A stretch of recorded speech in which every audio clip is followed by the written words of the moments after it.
और भारतीय बाजारों में अच्छी खासी रौनक आज कायम है। कई सारे स्टेटमेंट्स आते हुए हमने सुने हैं दरअसल दिल्ली से, उससे भी दरअसल एक बड़ा क्यू मार्केट लेता हुआ दिखाई दिया है। लेकिन कुल मिलाकर आज निफ्टी फाइनेंशियल सर्विसेज की एक्सपायरी का दिन 100 पॉइंट ऊपर निफ्टी और निफ्टी बैंक में भी जोश। तो कल दोपहर तक जो ऊपरी लेवल से हम थोड़े हल्के होते दिखाई दे रहे थे, आज वो पूरा मोमेंटम स्क्रीन पर लौटता हुआ दिखाई दे रहा है।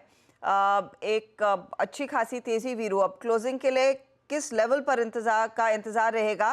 कंसिडरिंग लाइफ टाइम हाई ज्यादा दूर नहीं, 23,411 अब से हम ज्यादा दूर नहीं है इस समय। बिल्कुल बिल्कुल बिल्कुल। Harsha, good afternoon. देखिए हर्षा, कल भी जब हमारी आखिरी में गुफ्तगू हो रही थी, वो क्लोज कल का भी ख़राब नहीं था। बस ये था कि आई थिंक कुछ स्टेट ऑफ कन्फ्यूज़न था, उसके चलते इंडस्ट्रीज़ ने बैकफुट पे आना लाजमी समझा और वो आए। देखिए हर्षा, आज सुबह मेरी क्लियर अप्रोच थी, दोनों ही इंडस्ट्रीज़ पे बाय द स्क्रिप्ट आज चला है बाजार। देखिए आज जब मैं सुबह अपनी कमेंट्री लिखा था ना हर्षा, मुझे डिलेमा इस चीज़ का था कि निफ्टी आईटी ज़्यादा परफॉर्म करेगा या फिर निफ्टी बैंक। तो इसीलिए मैंने अपनी कमेंट्री में एक पॉइंट लिखा था कि the put writers persist at 23200, यानी 23 देशों पे पुट राइटर है। बट निफ्टी अगर लो पे आया तो प्लीज़ बेस वन लिखाइए जरा स्क्रीन पे। जैसे ही लो पे आएगा, और वो मैंने बेस वन मेंशन किया था करीब करीब 23,203, और एक पॉइंट स्पेशली लिखा था प्लस माइनस 15-20 पॉइंट्स, क्योंकि मैं इस बात को लेकर दुविधा में था कि इन दोनों में से कौन सा इंडेक्स जो है वो परफॉर्म करेगा। क्योंकि कल निफ्टी आईटी ने फॉल दिया था, गिरावट दी थी, बट एक कैलकुलेटेड डिप था टुवर्ड्स 100-डे exponential moving average. Nifty Bank का डिप बड़ा कैलकुलेटेड था।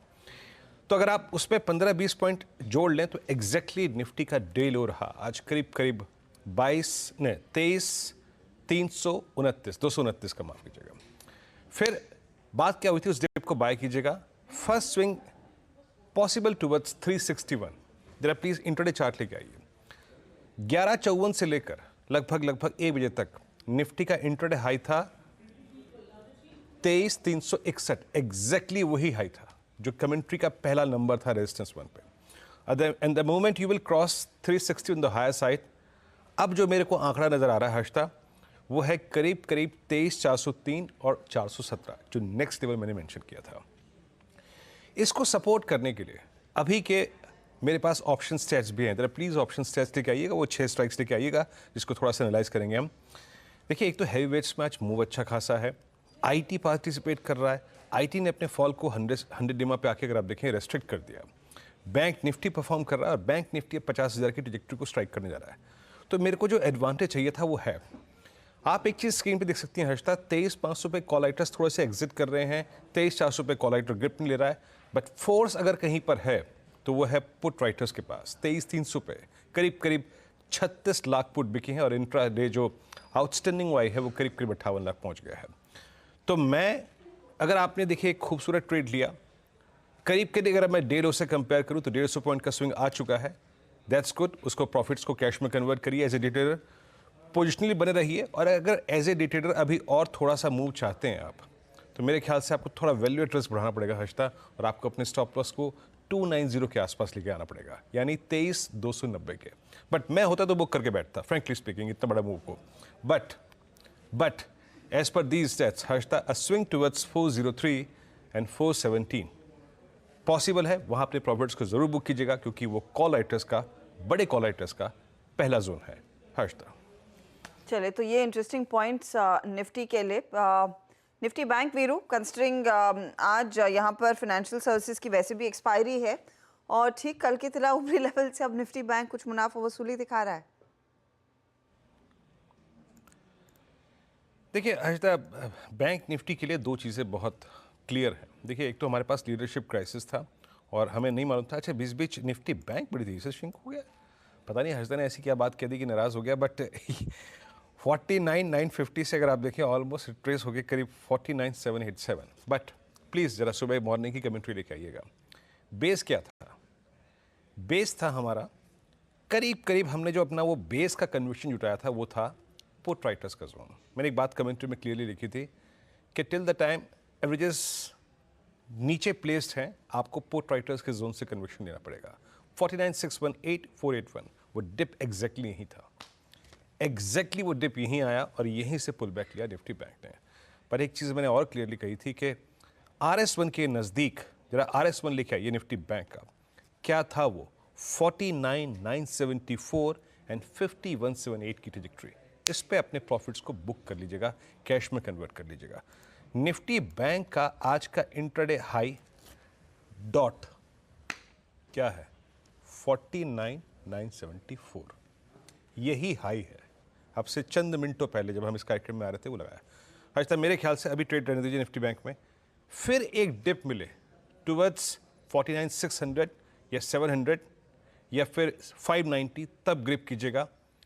ट्रेड दोनों ही इंडस्ट्रीज पे लोअर लेवल्स पे जो पिक करने थे और जहां छोड़ने थे एग्जैक्टली हर्षता निफ्टी और निफ्टी बैंक वहीं से सिंक हो रहे हैं।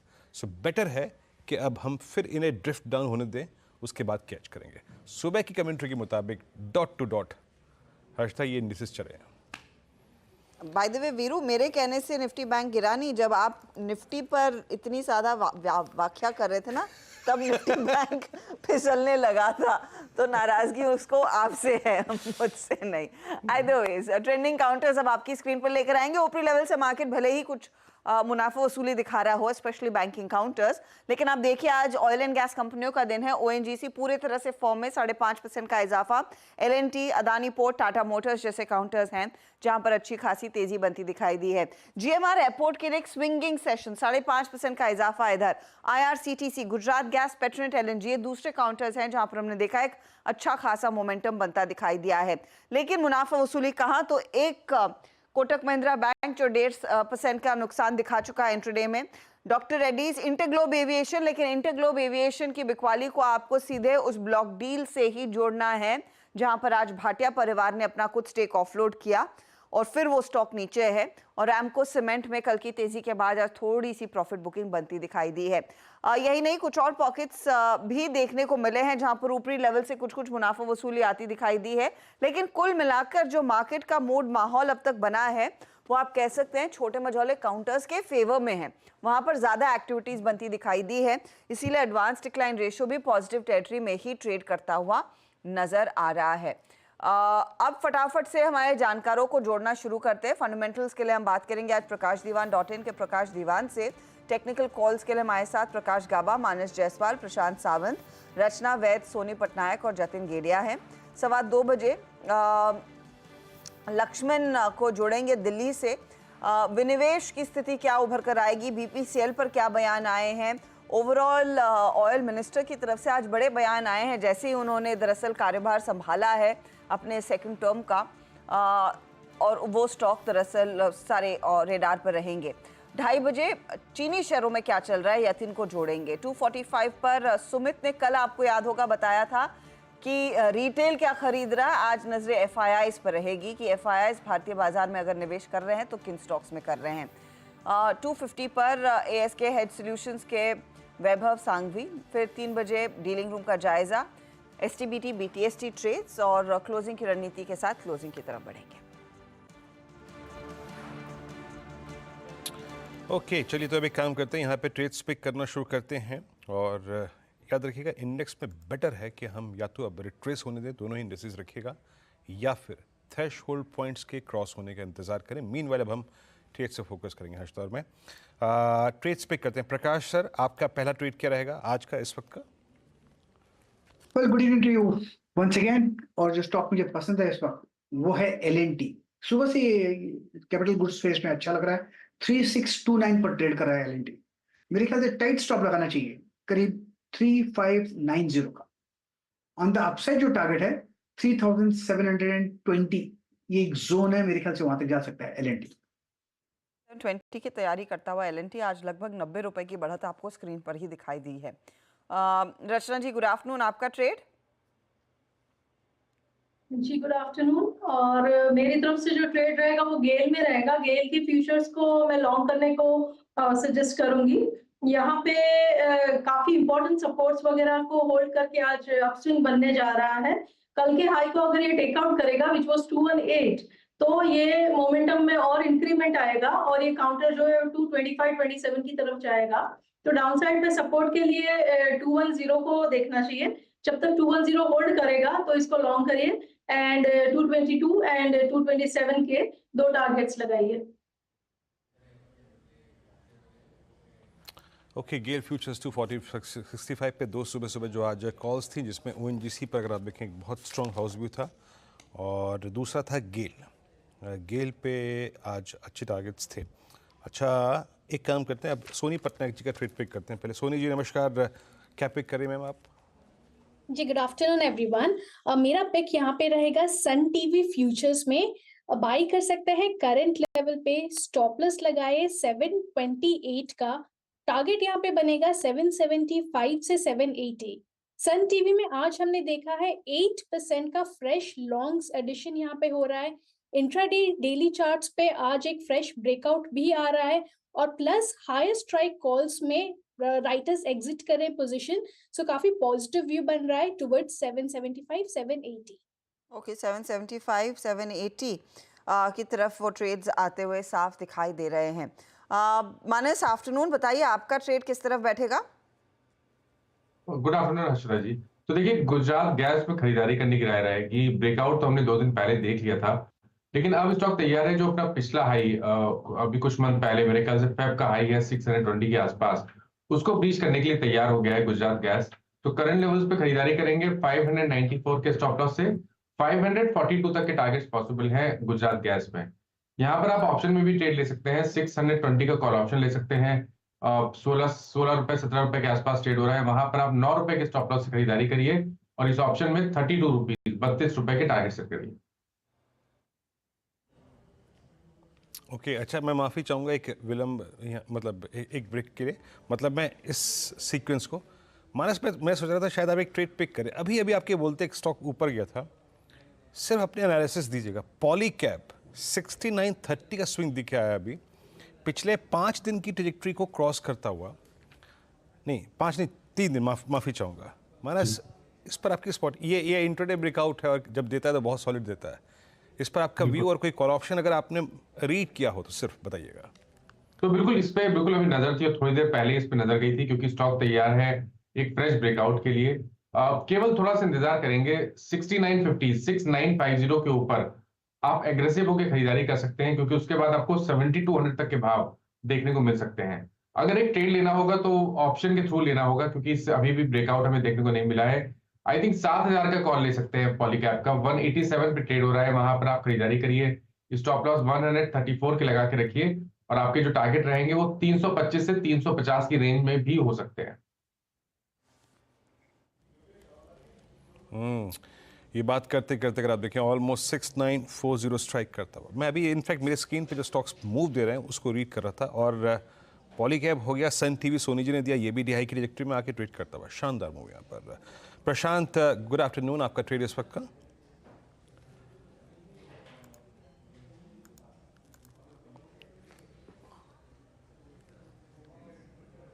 अच्छा, सॉरी, जतिन गेडिया जी मौजूद है हमारे साथ। जतिन जी नमस्कार, आपका आज का ट्रेड? देखिए, हमें लगता है कि कहीं ना कहीं पॉजिटिविटी रहेगी मार्केट में। इसके लिए हम बैंकिंग सेक्टर से एयू बैंक बाय करना सजेस्ट करेंगे। हमें लगता है कि एक शार्प रनअप के बाद 3 दिनों का कंसोलिडेशन हो चुका है, हम एक ब्रेकआउट एंटिसिपेट कर रहे हैं ये स्टॉक में। हमें लगता है 689 से 695 के लिए अपसाइड के लिए प्ले कर सकते हैं, और इसमें हम स्टॉप लॉस 660 का सजेस्ट करेंगे। तो एयू बैंक लॉन्ग साइड की तरफ हमारा ट्रेड होगा। ओके, तो एयू स्मॉल फाइनेंस बैंक में एक ट्रेड। हमारे साथ प्रकाश दीवान अब तैयार है। प्रकाश, गुड आफ्टरनून। अब तो सारे डाउट्स, जो भी दुविधा थी वो सब साफ हो गई है। अब आप देखिए, पिछले मंगलवार से अब तक करीब 10% ऊपर हम आ चुके हैं। ये बताइए, यहाँ से अब किस तरह का स्टांस रखेंगे? अब स्ट्रैटेजी बाजार में कितनी अग्रेसिव बनाई जाए अगर तेजी में रहना है तो? Good afternoon. सो सही बताया आपने कि जो डाउट्स थे सब चले गए, लेकिन डाउट्स इन्वेस्टर्स को तो नहीं होने चाहिए थे पहली बार, बिकॉज जो कंटिन्यूटी की सौगात हमने देखी, जो 5 तारीख से एक इंडिकेशन आने लगा था कि कंटिन्यूटी रहेगी, उसको बखूबी कैबिनेट के चयन से, कैबिनेट मिनिस्ट्रीज जो एलोकेशन हुए हैं पोर्टफोलियो, उससे बखूबी यही हुआ है कि कंटिन्यूटी तो बिल्कुल बरकरार है। इनफैक्ट कहीं थोड़े बहुत जो चेंज आए हैं एग्री मिनिस्ट्री में या कम्युनिकेशन नॉर्थ ईस्ट साइड में, वहां भी बहुत अच्छे मिनिस्टर्स अपॉइंट हुए। सो आई थिंक मार्केट आपको ये बता रहा है कि जहां आप 3 तारीख से पहले छोड़ के आए थे, वही चीज आप कायम करे दिखेगी आपको होती हुई, और ग्रोथ, प्रोग्रेस, डेवलपमेंट, ये सारी चीजों के जो मायने थे वो वैसे के वैसे रहे। तो लेना क्या आपको, जो पहले ले रहे थे कैपिटल गुड्स था, रिन्यूएबल्स में बहुत शानदार वो है, तो सम इंफ्रास्ट्रक्चर, खास करके जो रूरल साइड का इंफ्रास्ट्रक्चर है वहां पे आपको बहुत तेजी से एक इम्पेटस आते हुए दिखेगा।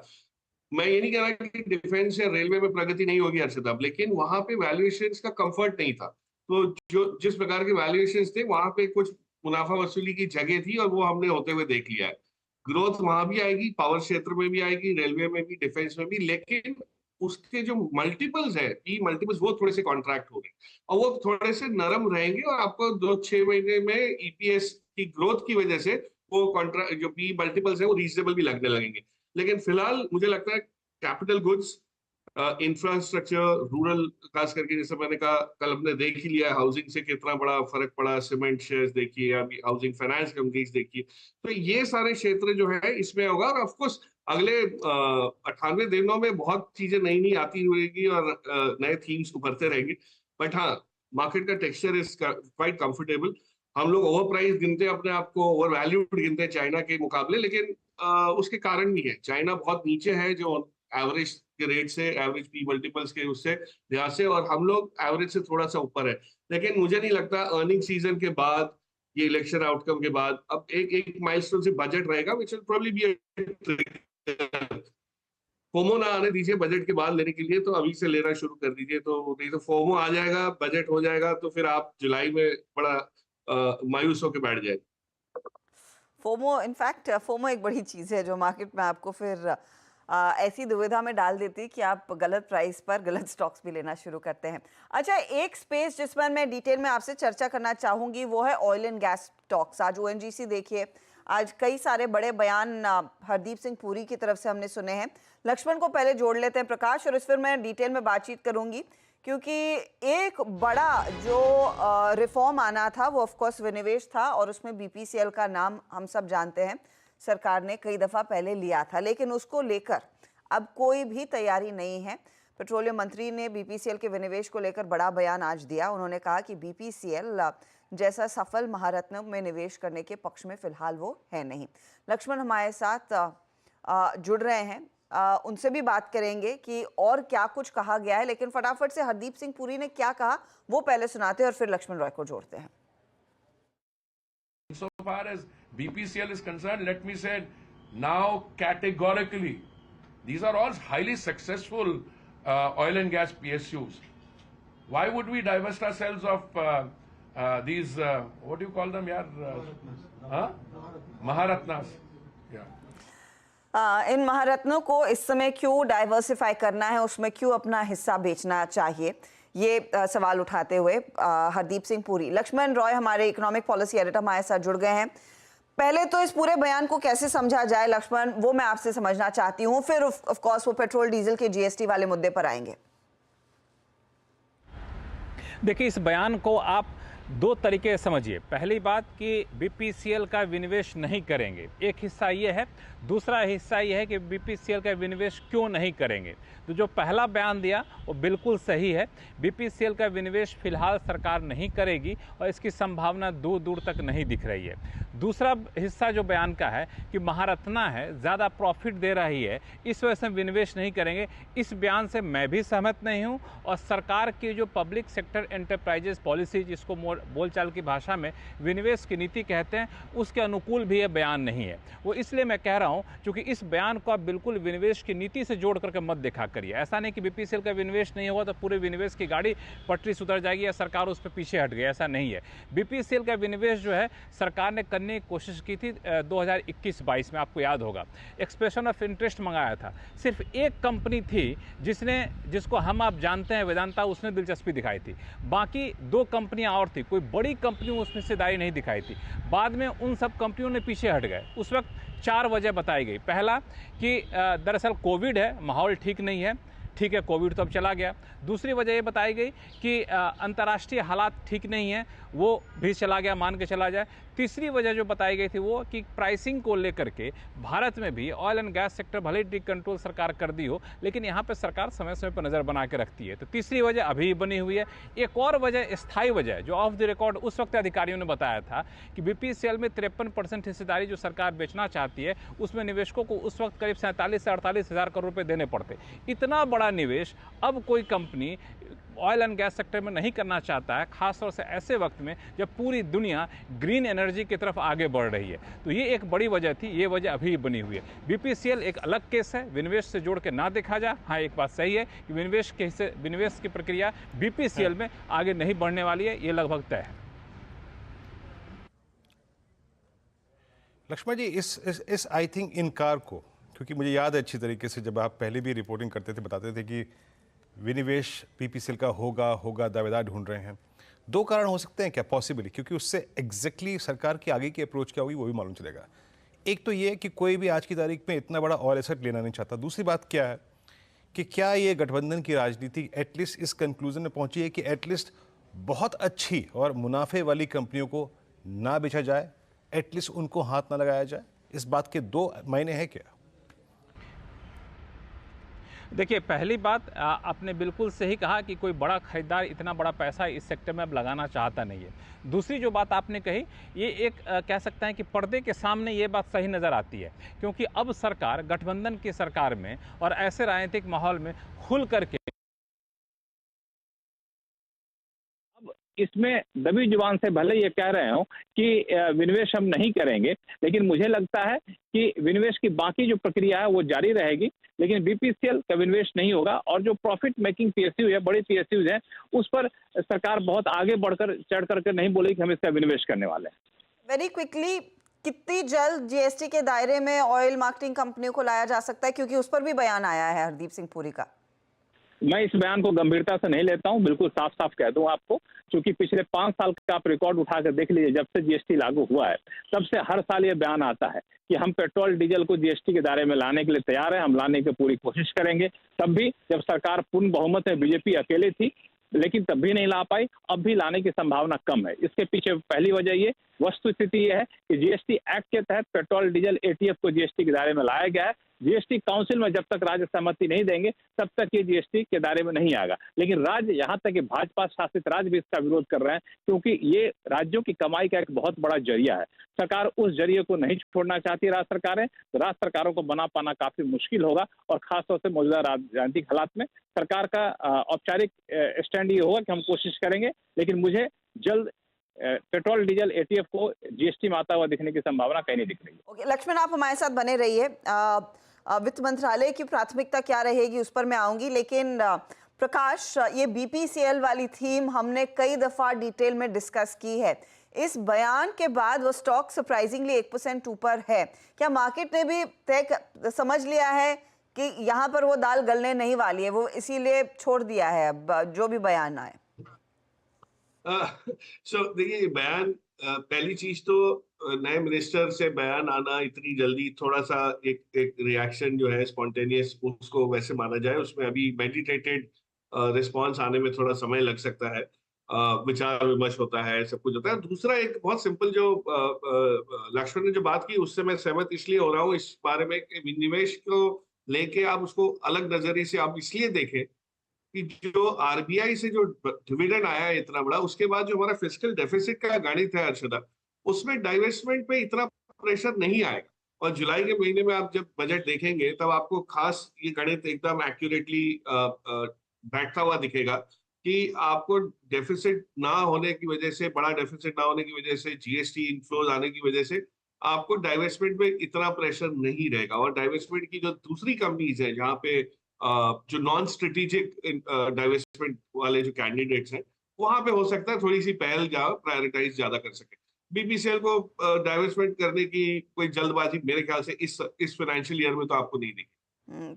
तो मैं फिर एक और सवाल आपसे पूछना चाहूंगी, ऑयल एंड गैस में आपका रुझान क्या रहेगा? क्योंकि आज सुबह में एक ब्रोकरेज रिपोर्ट ये भी मेंशन कर रही थी कि एक बड़े टर्न अराउंड की उम्मीद है, स्पेशली ओएनजीसी जैसे कंपनियों के लिए, जहां पर वो केजी बेसिन से भी डिलीवरीज आगे शुरू होती हुई दिखाई देंगी। आपका स्टांस क्या रहेगा ऑयल एंड गैस में, स्पेशली जो सरकारी कंपनियां उनमें? ओके, सो सिंस आपने सरकारी कंपनी का जिक्र किया है तो पहले तो मैं उस समूह में से बताऊं कि मेरा पिक बहुत स्ट्रांगली काफी दिनों से 140 के जोन से गैस अथॉरिटी ऑफ इंडिया रहा है। और अभी रचना ने जैसे कहा, जो आप देख रहे हैं, कल एक न्यूज आई कि वो 60,000 करोड़ एक इथेन क्रैकर प्लांट सेट करेंगे, उस चक्कर में इतनी लागत लगेगी तो लोगों को मायूसी आ गई, लेकिन ऐसा कुछ है नहीं। ये प्लांट को सेट होते होते 4-5 साल लग सकते हैं। पूरी तरह से इक्विटी फंड तो होगा नहीं, डेट भी होगा। इनके कैश फ्लोज जो है आगे चल के सपोर्ट कर पाएंगे तो ये नया प्लांट भी बन जाएगा। और एक चीज याद रखिए, ग्लोबली अर्षदा जिस हिसाब से गैस के प्राइसेस सॉफ्ट होने की उम्मीद है और हो भी चुके हैं, मुझे नहीं लगता कि गैस के उपयोग में कोई भी कंपनी हो, चाहे वो पावर प्लांट बना रहे हो या फर्टिलाइजर नाफ्ता से बना रहे हो या ट्रांसमिशन कर रहे हो या स्टोरेज कर रहे हो, गैस की जो इकोनॉमी है अगले 5 साल में हमारे यहाँ बहुत बड़ा एक इसका हुलिया चेंज हो जाएगा। So I am very bullish on Gas Authority of India.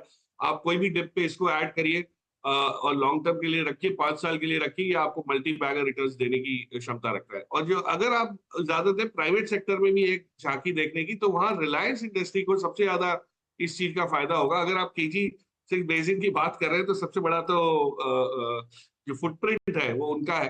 तो मुझे लगता है कहीं ना कहीं रिलायंस का जो ऑयल एंड गैस वाला सेक्शन है जो नहीं चला, रिटेल चल गया, टेलीकॉम चल गया, टेक्नोलॉजी न्यू एनर्जी चलना शुरू हो रहा है, गैस वाला जो पार्ट है वो उसमें आप देखेंगे बहुत चेंज आ जाएगा प्राइसिंग डायनेमिक्स की वजह से, तो उस पर भी ध्यान दिया जा सकता है। ओके, तो गेल और रिलायंस इंडस्ट्रीज ये वो ट्रेड रहेगा। अच्छा, आरआईएल पर बात हो रही है तो हमारी तरफ से डिस्क्लोजर, जो चैनल आप देख रहे हैं नेटवर्क 18 का हिस्सा है, उसका स्वामित्व प्रबंधन आरआईएल के हाथ में है।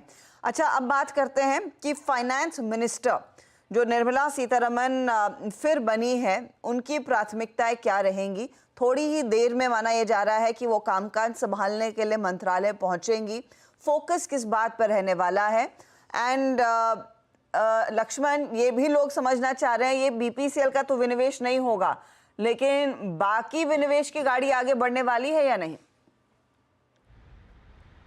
बिल्कुल, आपने सही सवाल पूछा। बीपीसीएल को मैंने कहा भी था कि विनिवेश के पॉलिसी से अलग हटाकर देखिए, बाकी जो कंपनियां हैं वहां पे विनिवेश होगा, जो मुझे संकेत मिल रहे हैं, और ख़ास तौर से प्राथमिकता उन कंपनियों पर होगी जिनके विनिवेश की प्रक्रिया आगे बढ़ गई थी पिछले कार्यकाल में, लेकिन राजनीतिक वजहों से थोड़ी सी धीमी पड़ गई थी। शुरुआत करूँ तो एनटीपीसी ग्रीन का आईपीओ बहुत जल्द आ सकता है, ये सब्सिडरी है, इसका आईपीओ लाया जा सकता है। दूसरी कंपनी आईडीबीआई बैंक, वो दूसरे नंबर पर होगी। उसके बाद उसके विनिवेश, उसका मैनेजमेंट कंट्रोल ट्रांसफ़र करना सरकार के लिए मुझे लगता है कि बहुत जल्द इस पर भी फैसला हो सकता है। इसके लिए जो शुरुआती दिलचस्पी दिखाई थी कंपनियों ने, फिट एंड प्रॉपर क्राइटेरिया के लिए रिजर्व बैंक के पास प्रस्ताव गया हुआ। रिजर्व बैंक उन नामों की समीक्षा कर रहा है और वो भी एडवांस स्टेज पे बहुत जल्द उन नामों की समीक्षा करके अपनी रिपोर्ट देगा। उसके बाद फाइनेंशियल बिड मंगाया जाएगा। तीसरी कंपनी है शिपिंग कॉर्पोरेशन ऑफ इंडिया, इसके एसेट लैंड के जो सब्सिडरी थी उसकी लिस्टिंग हो चुकी है। अब इसमें बाकी के कुछ तकनीकी चीज़ें हैं उसको सुलझाई जाएंगी और फिर उसके फाइनेंशियल बिड जल्द मंगाए जा सकते हैं। बीईएमएल, मुझे लगता है उसमें थोड़ा सा वक्त लग सकता है, क्योंकि डिफेंस मिनिस्ट्री थोड़ा सा वक्त ले रही है, कुछ तकनीकी चीज़ें वहाँ भी हैं। तो बीईएमएल सबसे लास्ट में मैं रख रहा हूँ, सेकेंड हाफ में या फिर लास्ट क्वार्टर में, लेकिन ये चीज़ें आप बहुत जल्द होता हुआ देख सकती हैं। लक्ष्मण, बहुत बहुत शुक्रिया हमारे लिए समय निकालने के लिए। अब ऑफकोर्स यहाँ से बजट तक लक्ष्मण जी एकदम एक्शन में रहेंगे, हमेशा रहते हैं, लेकिन वहाँ से आई एम अज्यूमिंग कि और भी सारी खबरें आती दिखाई देंगी। बहुत बहुत शुक्रिया इस अपडेट के लिए। अच्छा, एक स्टॉक आपकी स्क्रीन पर लेकर आते हैं, पॉलीकैब का, जो वीरू ने मेंशन किया था और उस पर मानस ने भी ट्रेड दिया। 7005 कुछ देर पहले ही मैंने नोटिस किया ये स्टॉक उधर पहुँच गया है। आपकी कवरेज इस पर रही है प्रकाश, पॉलीकैब जैसे ट्रेड्स, क्या ये प्रधानमंत्री आवास योजना में 3 करोड़ और घर बनाने का जो खुलासा कल कैबिनेट में होता हुआ दिखाई दिया, उससे भी जोड़कर देखे जा सकते हैं इसके तार? क्या वो बाकी बकेट में भी एक्शन बढ़ सकता है?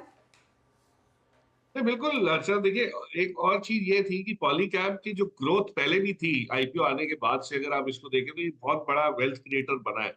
बीच में जो वो इनकम टैक्स रेट की अटकलें लगी कि यहाँ पे कुछ हुआ, उसकी वजह से एक थोड़ा सा मार पड़ा, वहां से भी ये ऑलमोस्ट आप देखिए तो 60-70% चल चुका है। क्योंकि जो नंबर्स आए, जो मार्च क्वार्टर के नंबर्स आए, वो नंबर्स ये इंडिकेट कर रहे हैं कि हमारे सबके एस्टिमेट्स जो अर्निंग्स के थे FY25 के, वहां से कम 25-30% बढ़ के नंबर आ सकते हैं, चाहे वो रेवेन्यू रिकग्निशन पॉलिसी को लेके हो, चाहे वो ग्रोथ एक्चुअली आ रही है ऑर्गेनाइज अनऑर्गेनाइज ऑर्गेनाइज में। और ये सारे क्षेत्र में हो क्या रहा है, मार्केट शेयर जो बड़ी कंपनीज का जिस हिसाब से बढ़ता जा रहा है, छोटी कंपनीज का वहां पे थोड़ा सा दबदबा कम होता जा रहा है। और आगे चल के अगर ये 3 करोड़ घरों की बनने की बात आएगी या जनरली इंफ्रास्ट्रक्चर ग्रोथ आएगा, तो आपको डेफिनेटली जो हाई एंड प्रोडक्ट्स है वहां पे बिक्री आपको ज्यादा दिखेगी, क्योंकि केबल्स और वायर्स में भी बहुत प्रीमियम चीजें होती है, फायर रिटार्डेंट केबल्स होती है, जो जिनकी कीमत थोड़ी ज्यादा होती है। लेकिन आजकल नए डेवलपमेंट में जहाँ पब्लिक का आना जाना होता है, मॉल्स हो गए, थिएटर्स हो गए, और इतनी जगह आप देख रहे हैं आग की वजह से लॉस ऑफ ह्यूमन लाइफ जो हो रहा है, उसको देखते हुए ये वाली कंपनीज को तो बहुत फायदा होगा। So I don't see any reason जो इसमें कोई स्लो डाउन ग्रोथ में आएगा। हाँ, वैल्यूएशन में हम चर्चा कर सकते हैं कि भाई ये थोड़ा सा महंगा जरूर है, एक प्रीमियम वैल्यूएशन इसको मिल रहा है, तो वैल्यूएशन के तौर पे कभी कभार गिरावट आ भी सकती है, लेकिन ग्रोथ में मुझे नहीं लगता कोई संदेह है, and it will continue to outperform बाकी के जो इस समूह के प्लेयर्स। ओके अच्छा, ट्रेड रिविजिट कर लेते हैं। मानस, जब मैंने इसको पॉइंट आउट किया था तो भाव था करीब करीब 6933 का, अब ये 7000 हो गया, तो कवर कर लें क्या ये ऑप्शन, या अभी चलाएं इसका ट्रेड ग्रिप में? मेरे हिसाब से तो चलाना चाहिए, क्योंकि देखिए मैंने मेंशन किया था कि अगर 6950 के ऊपर गया तो शायद आपको 7200 तक के भाव देखने को मिल सकते हैं। तो बिल्कुल तैयार है, अगर आप डेली चार्ट देखेंगे तो वहां बिल्कुल तैयार है स्टॉक अपने फ्रेश ब्रेकआउट के लिए। आई थिंक यहाँ पर राइट करना चाहिए, अपनी पोजीशन में बने रहिए। स्टॉप लॉस आप जरूर रिवाइज कर सकते हैं, 6920 पे स्टॉप लॉस आप रिवाइज करके रखिए, लेकिन टारगेट यहाँ से भी करीब करीब 200 रुपए का आपको स्टॉक में देखने को मिल सकता है। ओके, एक ये हो गया। देखिए उसके बाद अच्छा और कुछ काउंटर्स लेके आइए। यूपीएल आपके स्क्रीन पे डे हाई की ट्रैजेक्टरी में आज सुबह सुबह नवीन फूरियर ने काफ़ी स्ट्रॉन्ग दिया था। प्रकाश सर नमस्कार, वीरेंद्र बोल रहा हूँ, आपसे तो गुफ्तगू हो ही नहीं पाई अब तक। केमिकल में कंपनियों का इस बार के नंबर्स देखे आपने, फिर आपने कुछ देखा होगा, कुछ एफर्ट्स भी कर रही कंपनियां, वो यूपीएल और आई थिंक आरती इंडस्ट्रीज का एक जेवी। आपका टेक इस पर केमिकल में कोई कॉल लिया आपने? तो देखिए स्पेस तो बहुत प्रॉमिसिंग है। जो मई के नंबर्स आए हैं, पिछले क्वार्टर के नंबर्स आए हैं, उसमें ग्रोथ इतनी अच्छी आई है, वॉल्यूम ग्रोथ की बात कर रहा हूँ मैं। प्राइसिंग अभी थोड़ी सी आनी शायद बाकी एक ट्रेल होती है, लैग के साथ आती है, लेकिन देखिए कहीं ना कहीं ग्लोबल सेटअप में स्लो डाउन की वजह से कहीं आपको कुछ विकेट वहां भी गिरती हुई दिखेंगी। जैसे इंडिया पेस्टिसाइड्स ने अभी हाल ही में सर पीआई पेस्टिसाइड इंडिया ने, नॉट इंडिया पेस्टिसाइड, दोनों अलग कंपनीज है। पीआई ने इंडस्ट्रीज ने अभी बताया कि एक पर्टिकुलर प्रोडक्ट में मार पड़ा है, क्योंकि उनके जो सबसे बड़े बायर जो जापानी कंपनी है, उन्होंने एक स्लो डाउन का ऐलान किया और नंबर्स रिवाइज किए।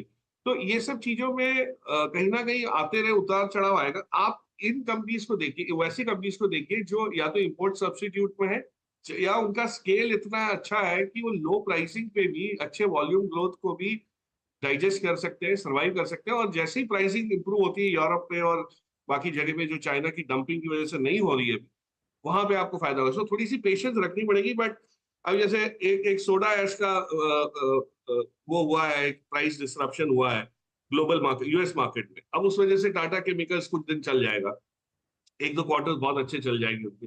लेकिन जो बड़ी कंपनीज है, एसआरएफ हो गया, आरती हो गया, दीपक नाइट्रेट हो गया, उसमें थोड़ा सा समय लग सकता है। बॉटमिंग आउट डेफिनेटली हो रहा है, एक्यूमुलेशन भी दिख रहा है आपको स्क्रीन पे, लेकिन इंप्रूवमेंट कब आएगा ये कहना थोड़ा सा मुश्किल है। सो वो उस टाइप के इन्वेस्टर्स ही ले सकते हैं ये चीजें, जहाँ जिनको थोड़ी पेशेंस, जिनकी लेवल्स अलग टाइप की है, और वो लेके रोज देखने वालों में से फिर हो तो मुश्किल हो जाएगी।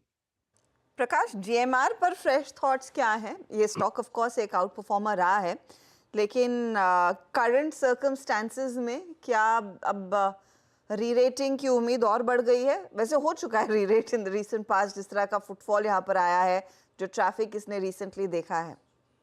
हाँ, सो जीएमआर एयरपोर्ट्स की अगर आप बात कर रहे हैं, yes I agree.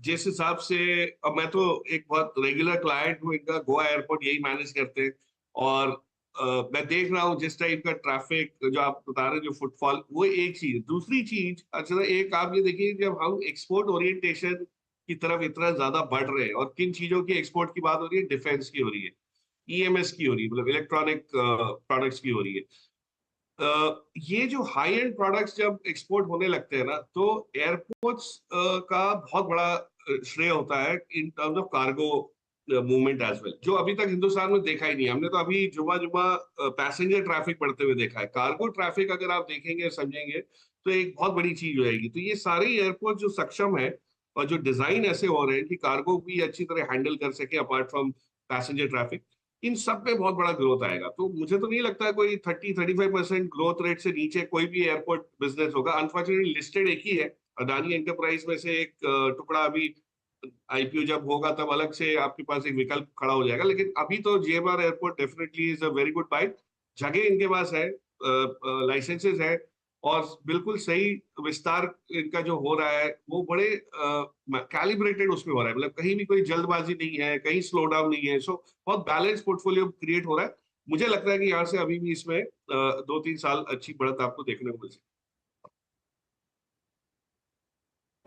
Okay, GMR airports. Meanwhile Prashant हमारे साथ जुड़ चुके हैं। Prashant, good afternoon. आपका ट्रेड इस वक्त का? Prashant ji Viru ji, good afternoon everyone at the panel. तो यहाँ पे आईओसी में एक अच्छा बेस फॉर्मेशन, दूसरी बात स्लोपिंग अपवर्ड 20 डेमा पे ये 3-4 दिनों से सपोर्ट ले रहा है, जो एक स्ट्रेंथ दिखा रहा है। आज वो मूव दिखाई दे रही है, तो 168 पे ट्रेड कर रहा है। 164, 164 का स्टॉप लॉस रख के 175, 175 से लेके 180 का टारगेट हम रख सकते हैं। के तो 180 के लिए एक अपॉर्चुनिटी आईओसी पर 2% ऊपर ये ट्रेड दिखा रहा है काउंटर। चलिए थोड़ा सा और आगे बढ़ते हैं और बात करते हैं शुगर कंपनियों की, क्योंकि ये भी एक पॉकेट जहां पर अच्छी खासी मिठास बढ़ती हुई दिखाई दे रही है। दरअसल शुगर इंडस्ट्री को लगता है कि सरकार आने वाले दिनों में एथनॉल की कीमतें बढ़ा सकती है। एक बड़ी उम्मीद ज़रूर थी। हमारे साथ अब यतिन जुड़ गए। बताइए यतिन, कितनी तस्वीर साफ हो रही है इस मामले पे? तो बहुत सारी चीज़ें हैं। सबसे पहले देखते हैं इंडस्ट्री की क्या एक्सपेक्टेशन है। और थोड़े टाइम पहले ही मनीषा के साथ जो इंडस्ट्री लीडर्स थे उन्होंने शुगर के बारे में बताया कि कहीं ना कहीं जो इथेनॉल है उसकी पॉलिसी और इथेनॉल की प्राइसिंग की जो बढ़ोतरी करनी है सरकार को, वो किसी भी वक्त अनाउंस हो सकती है। तो इंडस्ट्री की मांग तो क्लियरली ये है कि इथेनॉल की पॉलिसी को थोड़ी लॉन्ग टर्म बनाई जाए, क्योंकि थोड़े समय पहले ही आपने इस चैनल पर हरदीप सिंह पुरी को सुना था, पेट्रोलियम मिनिस्टर को। उन्होंने कहा था कि 20-25% तक उनको इथेनॉल ब्लेंडिंग करनी है आगे जाके। तो ये पॉसिबल होगा जब तब आपके पास इथेनॉल की एक अच्छी पॉलिसी हो। और इथेनॉल प्राइसिंग भी कहीं ना कहीं इंडस्ट्री कर रही है एक्सपेक्ट कि 2 से 3 रुपये प्रति लीटर से बढ़े। इसके अलावा जो एक्सपोर्ट कोटा है, अभी अगर आपको ध्यान है तो पिछले साल एक्सपोर्ट कोटा सरकार ने लगा दिया था, क्योंकि इंटरनेशनल दाम बढ़ गए थे। क्योंकि अब इंटरनेशनल शुगर प्राइसेस नीचे हैं, तो कहीं ना कहीं इंडस्ट्री को लगता है कि अगर आप FRP बढ़ाएं या गन्ना किसानों को ज़्यादा मुआवजा दें, तो कहीं ना कहीं उसको कॉम्पनसेट करने के लिए आपको एक्सपोर्ट कोटा खोलना पड़ेगा। ब्रोकरेज का क्या मानना है? उनको लगता है कि जो बी हेवी मोलासेस है या इथेनॉल की फीडस्टॉक यूजेज है और उसकी प्राइसिंग है, उस पर बहुत जल्द क्लैरिटी आ जाएगी, क्योंकि इलेक्शंस अब ख़त्म हो चुके हैं। और महाराष्ट्र और यूपी का प्रदर्शन अगर हम देखें तो कहीं ना कहीं सरकार ये भी चाहेगी कि शुगर इंडस्ट्री थोड़ी स्टेबल रहे, ताकि उनका जो वोट पैटर्न है किसानों का वो बना रहे। इसके अलावा अगर हम बात करें डाइवर्जन का शुगर में, तो वो इथेनॉल के लिए देने का किस तरीके से हो सकता है, रूल्स रेगुलेशंस, वो भी क्लैरिटी चाहिए शुगर कंपनीज़ को। जहाँ तक कि कॉन्फ्रेंस कॉल का सवाल है, बहुत सारी शुगर कंपनीज़ का एक्सपेक्टेशन काफ़ी हाई है FY25 से। अवध शुगर की बात करें तो शुगर प्राइसेस वो 38 से 40 रुपये के आसपास एक्सपेक्ट करते हैं, और रियलाइजेशंस भी उसी की रेंज में आपको आते हुए नज़र पड़ेंगी। बलरामपुर चीनी को लगता है कि गवर्नमेंट प्रायोरिटाइज करेगा शुगर का डाइवर्जन इथेनॉल प्रोडक्शन के लिए। और धामपुर का मानना ये है कि ब्रांडेड शुगर की ग्रोथ 10 से 15% आती हुई नज़र पड़ेगी। और द्वारिकेश का मानना है कि जून 2024 से आपको शुगर के दामों में सुधार आता हुआ दिखाई पड़ सकता है। तो जहाँ तक कि इंडस्ट्री का सवाल है, इंडस्ट्री काफ़ी पॉजिटिव है कि इथेनॉल के दाम भी बढ़ेंगे और कहीं ना कहीं शुगर के दाम भी जून से बढ़ने की शुरुआत होगी। और अगर हम समर सीजन की बात करें तो पिछले 2 महीने भारी हीट वेव के चलते शुगर की सेल्स भी बढ़ी हैं। तो ये बॉटम ऑफ द साइकिल है, और शायद आज पूरा का पूरा अगर हम पैक देंगे शुगर का, आपको 5 से 10% के बीच ऊपर दिखाई पड़ेगा। तो एक अच्छा खासा मूव यहाँ पर आज का मूव दिखाइएगा। ये तो 12 महीने की चाल हुई, इन स्टॉक्स में लौटता हुआ दिखाई दे रहा है। जतिन, आपका टॉप ट्रेड चीनी में? आई थिंक मैं रेणुका शुगर के साथ जाना चाहूंगा। हमें लगता है कि एक बहुत ही अगर जो वीकली चार्ट्स पे देखूँ तो वीकली मंथली चार्ट्स पे देखूँ तो एक triple bottom kind of pattern form हुआ है अराउंड 40 के आसपास। और अगर जो लास्ट वीक का कैंडल देखूँ तो एक हैमर कैंडल स्टिक पैटर्न भी फॉर्म हुआ है। तो हमें लगता है कहीं न कहीं ये जो अभी पॉजिटिव न्यूज़ फ्लो आ रहा है, मेरे को लगता है प्राइस में वो ऑलरेडी है, कहीं न कहीं एक्सपेक्टेशन है। तो हमें लगता है कि रेणुका शुगर एक one of the out performing stocks रह सकता है शुगर में से। हमें लगता है कि ऊपर में 50 से लेके 55 तक ये चल सकता है। इसमें हम स्टॉप लॉस सजेस्ट करेंगे 41 रुपीज़ का। हमें लगता है रेणुका शुगर शुगर में से आउट परफॉर्म कर सकता है। ओके, शुगर स्पेस पे आपका टेक यहाँ पे। चलिए अभी काम करें, थोड़ी सी बात को फिर लेके आते हैं फंडामेंटल्स पे और साथ ही साथ पोर्टफोलियो क्रिएशन के हिसाब से। प्रकाश सर, बहुत सारे सेक्टर से बातचीत हुई, लेकिन जैसे कि हम बात कर रहे हैं कि इस नई सरकार में अब तक जिस चीज़ पर फोकस करा जा रहा है वो है रूरल और हाउसिंग। ये HFCs में या फिर हाउसिंग कंस्ट्रक्शन में कोई खास company sir, and specially NBCC पे आपका टेक जाना चाहूँगा। क्या कोई पॉजिटिव व्यू है इस वक्त इस स्पेस पे? कोई और स्टॉक मार्क करना चाहें तो वो भी कर सकते हैं आप। तो NBCC स्पेस में बहुत अच्छी जगह पे बैठा है, सब कुछ सही है। प्रोजेक्ट मैनेजमेंट कंसल्टेंसी फीस आती रहती है, बड़ा भी है अच्छा खासा। लेकिन कहीं ना कहीं मुझे लगता है दिल्ली खास करके NCR वाले रीजन में डिसीजन मेकिंग में अभी भी इतनी क्लैरिटी या इतनी स्पीड नहीं आएगी जिससे ये इनका कामकाज बहुत ज्यादा बढ़ जाए। अगर आप हाउसिंग फाइनेंस कंपनीज देखें तो कोई भी डेवलपर हो, कोई भी लोकेशन हो, अगर कोई ऑल इंडिया बेसिस पे कोई रहता है, कामकाज चालू रखता है, तो वो आपको वहां पे ग्रोथ बहुत अच्छी तरह दिख जाता है। सो उस पे अगर आप करेंगे प्रॉक्सी उस पे प्ले करेंगे तो मुझे लगता है वहां पे सेफ्टी आपको ज्यादा रहेगी। और एक अभी हाल ही में लिस्ट हुई कंपनी आधार हाउसिंग करके, बहुत ज्यादा चर्चा होती नहीं उसकी। ऑफकोर्स कल ये ऐलान आया, उसके बाद थोड़ा वहां भी एक बढ़त आई थी, बट मुझे लगता है इस टाइप की कंपनीज को आपको ज्यादा देखना चाहिए। और हाउसिंग फाइनेंस के साथ साथ जो रूरल मार्केट्स में जो बाकी चीजें चल रही है, वायर्स एंड केबल्स की हमने बात की, सबसे ज्यादा आप देखेंगे तो डिफरेंस आपको पाइप्स में होगा। जो पाइप कंपनीज हैं वहां पे आप देखिए बहुत बढ़िया ग्रोथ आपको मिलना शुरू हो जाएगी, क्योंकि हाउसिंग जैसे जैसे होता है, अर्बनाइजेशन जैसे जैसे बढ़ता है, आपको ये सब जो यूटिलिटीज हैं उसमें आपको वो दिखे। और आपको ख्याल हो तो बीजेपी का मैनिफेस्टो जिस टाइम आया था उस टाइम हमने ऐसे ही कुछ स्टॉक्स डिस्कस किए थे, उसमें गैस इंफ्रास्ट्रक्चर को लेके, सिटी गैस डिस्ट्रीब्यूशन को लेके जो कंपनीज थी उनको देखें तो वो आज इतनी अच्छी खासी बढ़त उसमें हो गई है कि अब थोड़े से महंगे हो गए स्टॉक्स। तो हाउसिंग को प्ले करने का थोड़ा सा ऑलराउंड 360 डिग्री व्यू लेके आप करिए। CGD चलेगा, आपका पाइप्स वाले बिजनेसेस चलेंगे, उसमें भी इतनी अच्छी अच्छी कंपनीज हैं जो डेट फ्री हो चुकी है या ऑलमोस्ट डेट फ्री है और जहाँ पे लेवरेज अच्छा है। और housing finance companies of course मुझे लगता है जैसे जैसे इंटरेस्ट रेट्स घटना शुरू होंगे अगले साल तक, तो आपको ऑटोमेटिकली इसमें एक पॉजिटिव लेवरेज बनता हुआ दिखेगा। So I would take a basket approach, थोड़ा सा वैसे करेंगे। और रियल एस्टेट ऑफ कोर्स हमने उसकी तो बात ही नहीं की, लेकिन वहां भी एक बहुत बड़ा एक विकल्प खुलना शुरू हो जाएगा। नहीं, फिर इस PM आवास योजना वाली स्कीम में कौन सी रियल एस्टेट कंपनियां बैठेंगी? हुडको, NBCC तो वो बहुत लो हैंगिंग फ्रूट है। नहीं, ये तो आज ऐसा है कि ये घर बनाने की योजना आई है। अब ये घर कहाँ बनेंगे, किस प्रकार की गवर्नमेंट उसके सपोर्ट करेगी, लैंड डेवलपमेंट में तक अपने आप को वो रिस्ट्रिक्ट करेगी कि आगे चल के और भी से फंडिंग करेंगे। सो काफी चीजें हैं, बट जो लैंड एसेट्स वाले PSUs हैं अर्षदा, आप देखिए उसमें एक हेमिस्फीयर प्रॉपर्टीज करके था, उसने बहुत सारे लैंड बैंक बनाई जब VSNL से अलग होके बैठा, वो वहाँ बहुत सालों से वहां पे बैठे हुए। एक अभी विनिवेश की बात की तो लक्ष्मण ने जिक्र किया SCI का, शिपिंग कॉर्पोरेशन ऑफ इंडिया के एक लैंड एसेट्स वाली एक कंपनी अभी डीमर्ज होके आई है। तो इस टाइप की जो बिजनेसेस हैं जहाँ पे लैंड बैंक गवर्नमेंट राइट्स वाली है, जो गवर्नमेंट का जहाँ पे एक प्राथमिकता गवर्नमेंट को मिल सकती है, उसका एप्लीकेशन या उपयोग कैसे करना है, वहां पे आपको ये बहुत चेंज होगा। But I would wait for the policy to be clear, थोड़ा सा उसको वेट करेंगे। मैं तो ऐसे भी कोई चीज पे जल्दबाजी नहीं करता, लेकिन वहां आपको बहुत बढ़िया अपॉर्चुनिटीज नई दिखनी शुरू होगी, जो अभी तक लोग शायद उसमें ज्यादातर पार्टिसिपेट नहीं कर पाए, वो सारे एरियाज आपको डेवलप होते हुए दिखेंगे।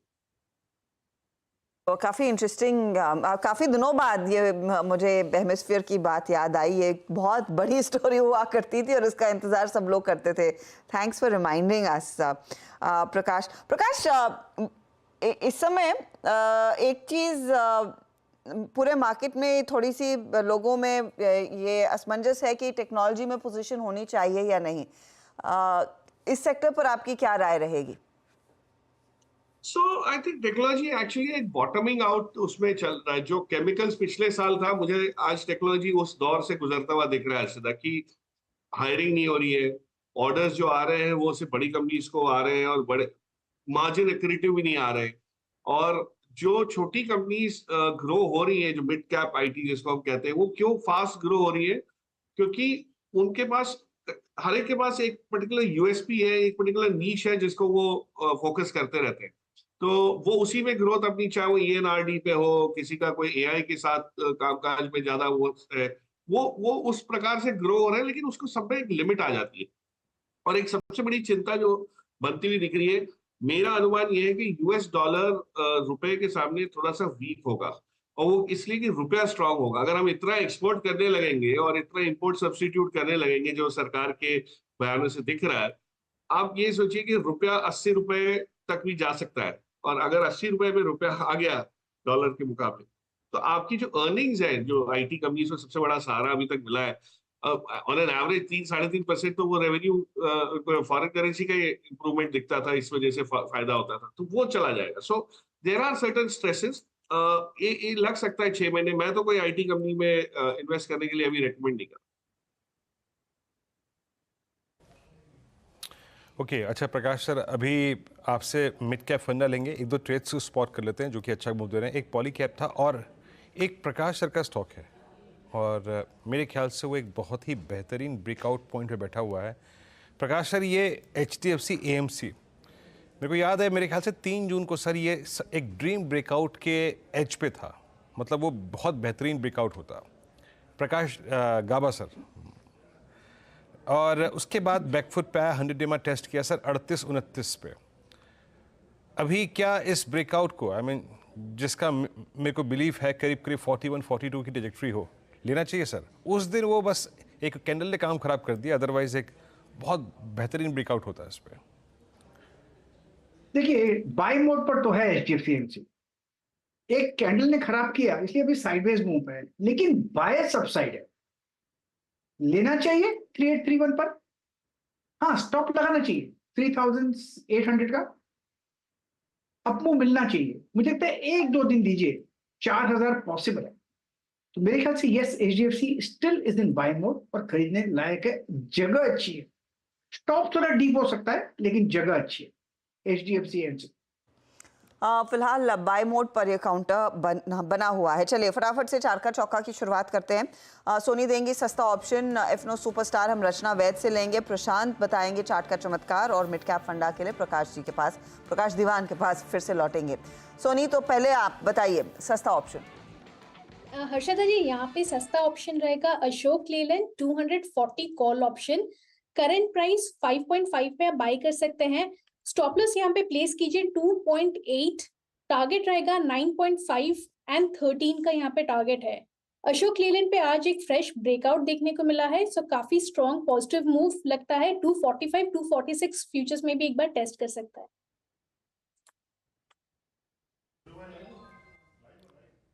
ये देखिए 240 का कॉल लेने की सलाह अशोक लेलैंड में, और अशोक लेलैंड में इस घंटे दरअसल नई तेजी बन भी रही है। मैं नजर डाल रही थी इसके फ्यूचर्स पर, देखते ही देखते 3% ऊपर आ चुका है स्टॉक का। रचना बताइए एफनो सुपरस्टार।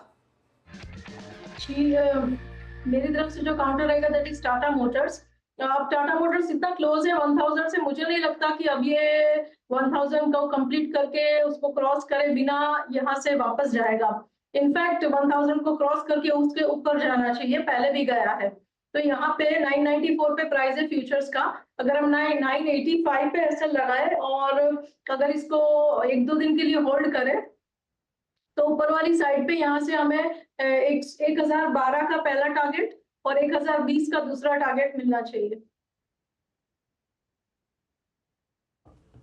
ओके, टाटा मोटर्स अभी कुछ देर पहले ही अशोक लेलैंड और टाटा मोटर्स में स्विंग आ रहे थे, अब डे हाई पर आते हुए स्टॉक से, और ये दोनों ट्रेड्स पिक किए गए। चार्ट के चमत्कार के लिए चलते हैं प्रशांत जी के पास। प्रशांत जी क्या पिक कर रहे हैं आप? वीरू जी, अपोलो हॉस्पिटल्स में एक रेंज ब्रेकआउट नजर आ रहा है, तो यहाँ पे स्टॉप लॉस रखेंगे 6050 के नीचे स्पॉट में, और टारगेट होगा 6275, 6275 से लेके 6300, 6300 तक।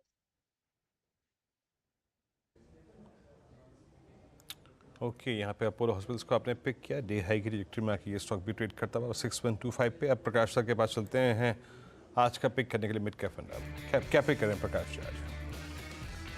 वीरू, अब मिड कैप में तो देखिए ऐसा है कि जो मिड कैप कंपनीज हैं थोड़ी सी मुझे लग रहा है ओवर वैल्यू ज्यादा है, तो मैं तो अभी भी स्मॉल कैप में ढूंढते रहता हूँ, और वहां पे मुझे एज अ सेक्टर भी बहुत अंडर वैल्यूड लग रहा है, वो है पेपर।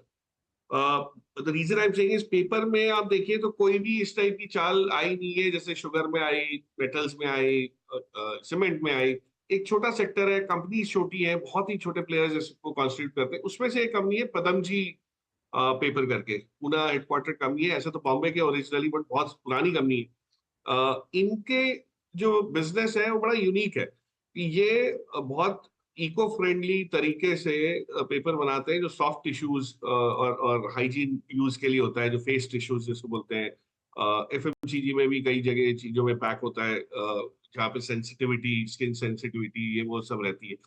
अब ये कंपनी को अगर आप देखेंगे, ऑफकोर्स इसमें पिछले जो FY24 के नंबर, उसमें एक वन ऑफ की वजह से प्रॉफिट थोड़ा इन्फ्लेटेड आपको जरूर दिख रहा होगा, बट ओवरऑल भी इसकी प्रॉफिटेबिलिटी हमेशा बड़ी कंसिस्टेंट रही है। इक्विटी छोटी है, 900 करोड़ का ही मार्केट कैप है, लेकिन कहीं ना कहीं मुझे लगता है कि इसमें री रेटिंग जब सारे सेक्टर में आएगी, इसमें भी आपको एक बढ़िया री रेटिंग मिलेगी, और ये कंपाउंड करते हुआ रेगुलर कंपाउंडर बन सकता है। मतलब ये आपको मल्टी बैगर एक ही साल में कुछ 5 गुना ऐसी चीज नहीं है, लेकिन आपको ये मार्केट आउट परफॉर्मेंस दे सकेगा डिपेंडेबली इसे। और एक बड़ा स्टॉक में मैं बोलना चाहूंगा, जो आई थिंक रचना ने अभी टाटा मोटर्स की बात की, आई थिंक टेक्निकली लग रहा होगा वो, लेकिन टाटा मोटर्स को वीरो हमने बात भी की थी जब आपने ऑटो के बारे में पूछा था, कि वो एक स्टॉक ऐसा है कि वो अजीब सिचुएशन है, मार्केट न्यू हाइस पे है और टाटा मोटर्स एक्चुअली अपने हाइस से नीचे है, जबकि कोई ऐसी चीज बिजनेस में नहीं है जहां खराबी इस टाइप की कि आपको सस्ते में मिलना चाहिए। तो ये आपको यहाँ से अच्छी खासी 30-40% की आउट परफॉर्मेंस,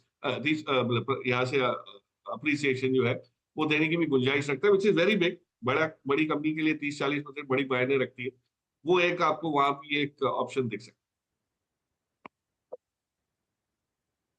ओके, तो यहाँ पे 4 ट्रेड्स पिक किए गए, एक एक करके चारों के चारों ट्रेड्स में रख देता हूँ स्क्रीन पे जो हमने पिक करे। यहाँ पर सोनी पटनायक जी ने जो पिक किया था वो आज का था कॉल अशोक लेलैंड, और for possible target of I think 9.513, इसकी 240 कॉल ऑप्शन। रचना जी ने पिक किया टाटा मोटर्स, 2 स्टॉक्स आए थे। तीसरा आया था प्रशांत सावंत जी की तरफ से आज अपोलो हॉस्पिटल्स, और अभी प्रकाश दीवान सर ने पिक किया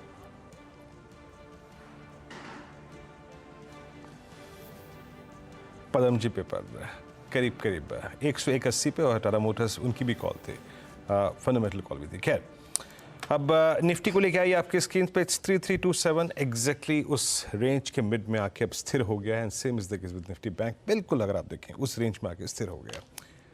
जैसे कहते हैं कंसोलिडेशन विद पॉजिटिव बायस, जब ये दायरे में है तो हम भी एक छोटा सा, अगर आप देखें, ब्रेक आते हैं और छोटा सा ब्रेक लेके तुरंत हाजिर होते हैं।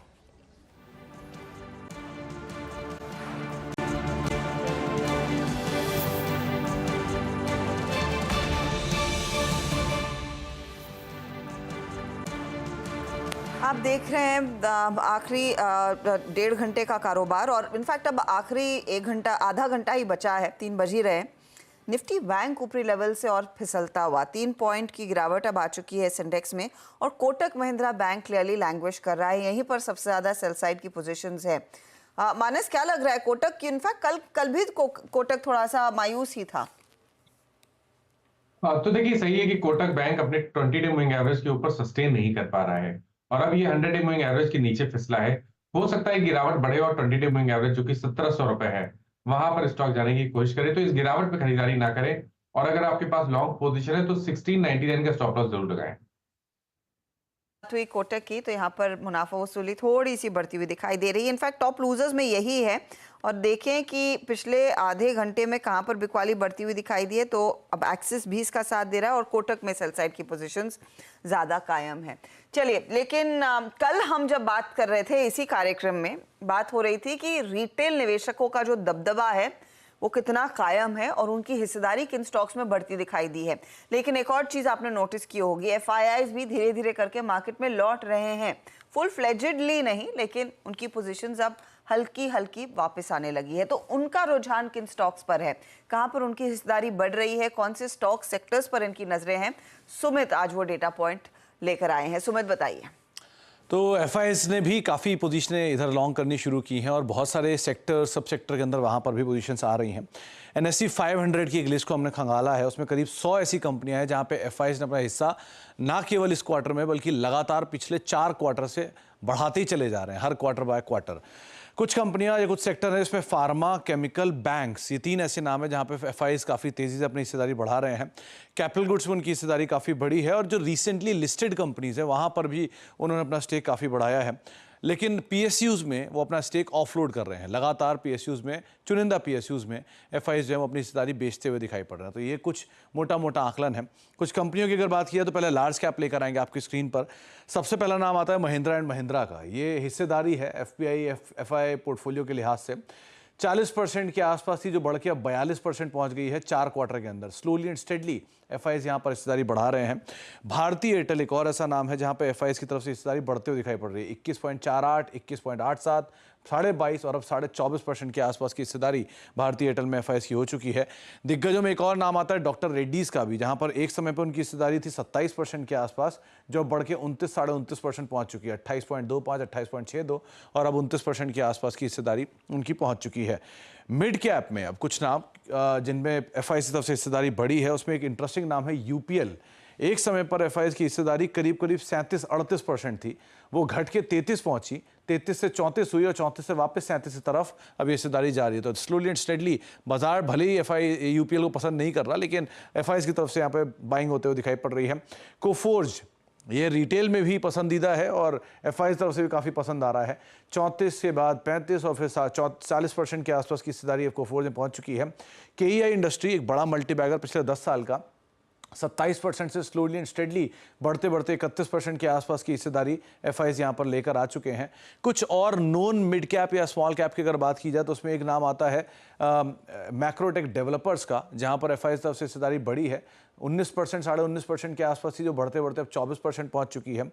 HDFC AMC का इसने रिसेंटली एक बढ़िया तेज़ी दिखाई है। शायद इसकी वजह ये भी हो सकता है कि लगातार एफआईआईज यहाँ बाय कर रहे हैं। 13%, 16%, 18%, 20% अब HDFC AMC में एफआईआईज की हिस्सेदारी होते हुए दिखाई पड़ रही है। और लास्टली लुपिन एक और ऐसा नाम है जहाँ पर एक एफआईआईज तरफ से हिस्सेदारी बढ़ते हुए दिखाई पड़ रही है। करीब करीब 14%, 15%, 16% और अब 18, 18.5% के आसपास की हिस्सेदारी पहुंचते हुए दिखाई पड़ रही है। कुछ रिसेंटली लिस्टेड कंपनियों की अगर बात की जाए तो उसमें एक जोमैटो, ये एक नाम है जिसके भी चर्चा भी थोड़ी पहले हो रही थी। करीब 47% के आसपास हिस्सेदारी हो चुकी है, जो कि 33 थी आज से 1 साल पहले। तो हर क्वार्टर बाय क्वार्टर जोमैटो के अंदर हिस्सेदारी बढ़ाते हुए दिखाई पड़ रहे हैं एफआईआईज। डिलीवरी ये एक और ऐसा नाम है, यहाँ पर भी करीब 22-22% के आसपास की हिस्सेदारी थी, जो 23 हुई, 24 हुई और अब 30% के आसपास एफआईआईज की हिस्सेदारी पहुंचते हुए दिखाई पड़ रही है। रेनबो चिल्ड्रन करीब 20% के आसपास की हिस्सेदारी थी एफआईआईज की, जो स्लोली एंड स्टेडली बढ़ते बढ़ते 24% के आसपास पहुंचते हुए दिखाई पड़ रही है। तो ये कई सारे सेक्टर, सब सेक्टर या सेगमेंट, सब सेगमेंट जहां पर एफआईआईज अपनी स्टेक को लगातार बढ़ाते हुए दिखाई पड़ रहे हैं। जी, तो ये वो अगर आप देखें स्टॉक्स थे जहां पर एफआईआईज का एक्सपोजर बढ़ा है पिछले कुछ समय में। सुमित, बहुत बहुत शुक्रिया इस पूरी पैमाइश शुरू करने के लिए। चलिए एक काम करते हैं, यहाँ पर एक फंडामेंटल जरिए और जुड़ते हैं और इस क्रम में आज बिग मार्केट वॉइसेस में हमारे साथ mister Vaibhav Sanghvi, CEO ask health solutions के मौजूद हैं। वैभव जी नमस्कार, कार्यक्रम में स्वागत है आपका। मतलब बीच में हम 28 की विक्स का दीदार भी करके आए और वो विक्स एग्जैक्टली अगर आप देखें उसका इम्पैक्ट डाल के भी गई। आई मीन एक दिन में हमने वो उस दिन 2-2 हज़ार पॉइंट के फॉल और उसके बाद वहाँ से पुल बैक भी देखा। बट वॉलेटिलिटी अब स्टेबल हो गई है वैभव जी। अब आपकी अप्रोच क्या है? ये सरकार का गठन और मंत्रालय का आवंटन सब कुछ हो चुका है। अब बाजार इस लेवल पे आपको रिस्क रिवॉर्ड रेशो के मुताबिक लग कैसे रहा है? क्योंकि मैं इसलिए पूछ रहा हूँ क्योंकि अब एक बजट बड़ी थीम एक और खड़ी हुई है, माइट भी शायद बाजार अपने आप को थोड़ा सा उससे उस इवेंट के लिए पैरेलली अलाइन करने की सोचे। तो यहाँ से रिस्क रिवॉर्ड रेशियो के पर्सपेक्टिव से प्लेसमेंट कैसी है मार्केट की सर इस वक्त? आई थिंक वीरेंद्र, जैसे आपने कहा, I think larger part of the events हम देखे हैं कि इलेक्शन हो चुके हैं, मंत्रालय बढ़ चुके हैं, और हम स्टार्टिंग भी देख चुके हैं कि इन टर्म्स ऑफ की initial commentary from the respective ministries, हमें लगता है कि जो पिछली सरकार का और पिछले टर्म का जो डायरेक्शन था, आई थिंक वो कंटिन्यूड रहेगा गोइंग फॉरवर्ड एज वेल। उनका excess focus on the supply side capex, मुझे ये नहीं लगता है कि वो वहाँ से कुछ ज़्यादा डिविएट होंगे। एट द सेम टाइम हालांकि थोड़ा कंजम्पशन पे ध्यान देंगे, but larger part of the focus would be on supply side, जो ये हमें लगता है। जैसे जो आपने कहा कि 28 की वॉल के वॉलेटिलिटी के बाद अभी हम 14-15 के करीबन आ चुके हैं। एक क्लियर इंडिकेशन और ये दर्शाता है कि मार्केट कंसोलिडेशन मोड में है और ज़्यादा यहाँ पे रिस्क नहीं दिख रहा है आंकड़ों को देखकर। सो बाय ऑन डिप्स मार्केट का नजरिया है। कंसोलिडेशन अच्छी बात है, क्योंकि इतनी वॉलेटिलिटी के बाद अगर कंसोलिडेट होके अगर हम धीरे ग्रेजुअली ऊपर जाएंगे तो मार्केट की medium to longer term strength के लिए बहुत ही बेहतरीन होगा। ओके, अच्छा सर, एग्जैक्टली पीएसयूज पे आपका व्यू क्या है? ये वो चंक, आई मीन पीएसयू सारी की सारी, चाहे वो रेलवे हो, चाहे पीएसयू बैंक्स हो, ओएमसीज हो। अभी कुछ देर पहले हम एक खबर डिस्कस कर रहे थे सर इस CNBC आवाज़ के प्लेटफॉर्म पे, और जो मिनिस्टर का स्टेटमेंट है उसके मद्देनज़र कि अब BPCL का जो है डिसइन्वेस्टमेंट नहीं होगा, सवाल ही पता नहीं होता। उन्होंने कहा कि इतनी बेहतरीन आलीशान कंपनियों का आप लोगों ने अपनी आई थिंक जो एलोकेशन है उसमें PSUs को कहाँ रखा है इस वक्त? वीरेंद्र, आई थिंक हमारा काफ़ी टाइम से यही व्यू रहा है कि जब हम PSU बास्केट को देखते हैं तो हम दो खेमे में उनको डिफरेंशिएट करेंगे। पहला, जो रिफॉर्म ओरिएंटेड और रिफॉर्म के कारण जिनकी प्राइस मूवमेंट हुई है, या फिर reform just from a cyclical perspective उनकी प्राइस मूवमेंट हुई है। जो सेक्टर सिर्फ सिक्लिकल है वहां हम इतने बुलिश नहीं है, बट जहां रिफॉर्म्स हुए हैं, आप गैस सेक्टर पकड़ लीजिए या आप डिफेंस पकड़ लीजिए, ये इसमें काफी अच्छा काम हुआ है और ये sector from a structural basis हमें मीडियम टू लॉन्ग टर्म के लिए ठीक लग रहे हैं, और वही हमारा प्रेफरेंस रहेगा from a fund perspective. Vaibhav, good afternoon. In fact cabinet का जो पहला डिसीजन था वो ऑफ कोर्स वो अफोर्डेबल हाउसिंग स्कीम को और एक्सटेंड करना। 3 करोड़ घर अब और बनेंगे, जहां पर पिछले 5 वर्षों के 2 कार्यकाल में 4 करोड़ घर बने हैं। तो आई एम अज्यूमिंग कि वो इस 5 साल के पीरियड में अपने खुद के टारगेट्स को बीट करना चाहते हैं। मुझे ये बताइए कि इस पूरी थीम को कैसे प्ले किया जाए? क्या बिल्डिंग मटेरियल्स में ज़्यादा अपॉर्चुनिटी है या फिर इसका एक क्लासिक प्ले रहेगा आपकी हाउसिंग फाइनेंस कंपनियां? हाउसिंग फाइनेंस डेफिनेटली एक सेंटिमेंटल इम्पैक्ट दर्शाता है, लेकिन जैसे आपने कहा कि बिल्डिंग मटेरियल्स एक सेक्टर है जहां देख सकते हैं any ancillary demand from cement भी देख सकते हैं कि सीमेंट भी वॉल्यूम ग्रोथ देख सकता है। सो एंसिलरीज में हम ज्यादा जोर देंगे rather than from the financial sector, because if you consider the overall opportunity, 2 crore घर और प्रॉबेबली जो भी डिनोमिनेशन के घर देखेंगे उसको टोटल करेंगे और कंपनियों में बांट देंगे, तो in terms of the incremental AUM growth जैसे हुआ है, I mean I don't think कि वो मेजर डिविएट हो पाएगा from the existing projected growth rates. So इस हिसाब से हम सेकेंड टियर कंपनीज और प्रॉब्ली एंसिलरीज में देखेंगे कि जहाँ पे ज़्यादा इंटरेस्ट आ सकता है, और उसमें आप पाइप्स पकड़ लीजिए, सिरामिक्स पकड़ लीजिए, एनीथिंग, और एडेसिव्स पकड़ लीजिए, या फिर उसमें एज ए सेड सीमेंट भी देख सकते हैं। So any ancillary sector from that perspective हमें ठीक लगते हैं from a medium term perspective. Okay, तो ये एक बिलिंग मटेरियल वाला प्ले भी काफ़ी इंटरेस्टिंग रहेगा। बड़ी इंफ्रास्ट्रक्चर कंपनियों में जो हमने पहले भी डिस्कशन किया हुआ है, प्लेयर्स लाइक योर L&T या फिर अदानी ग्रुप जो बड़े पैमाने पर इंफ्रास्ट्रक्चर एसेट्स बिल्ड कर रहा है, इन्वेस्ट कर रहा है, यहाँ पर अब आपका रुझान क्या रहेगा? क्योंकि यहाँ पर जो भी फियर्स थे they out of the way, policy continuity पर फोकस सरकार का रहने वाला है, इसका भरोसा मिल गया है अब। ऑफ कोर्स भरोसा मिल गया है और बहुत ही इंपॉर्टेंट रहेगा कि बजट के आंकड़े कैसे बैठते हैं। जैसे हमने वोट ऑन अकाउंट में देखा था कि फिस्कल डेफिसिट को 5.1% के करीबन कंटेन किया हुआ है और साथ में केपेक्स में भी थोड़ा बूस्ट किया हुआ है। आई थिंक ये देखना बहुत ही इंपॉर्टेंट रहेगा कि आरबीआई का जो एक्सेस पैसा आया है in terms of the dividend वो कैसे भी यूटिलाइज होता है।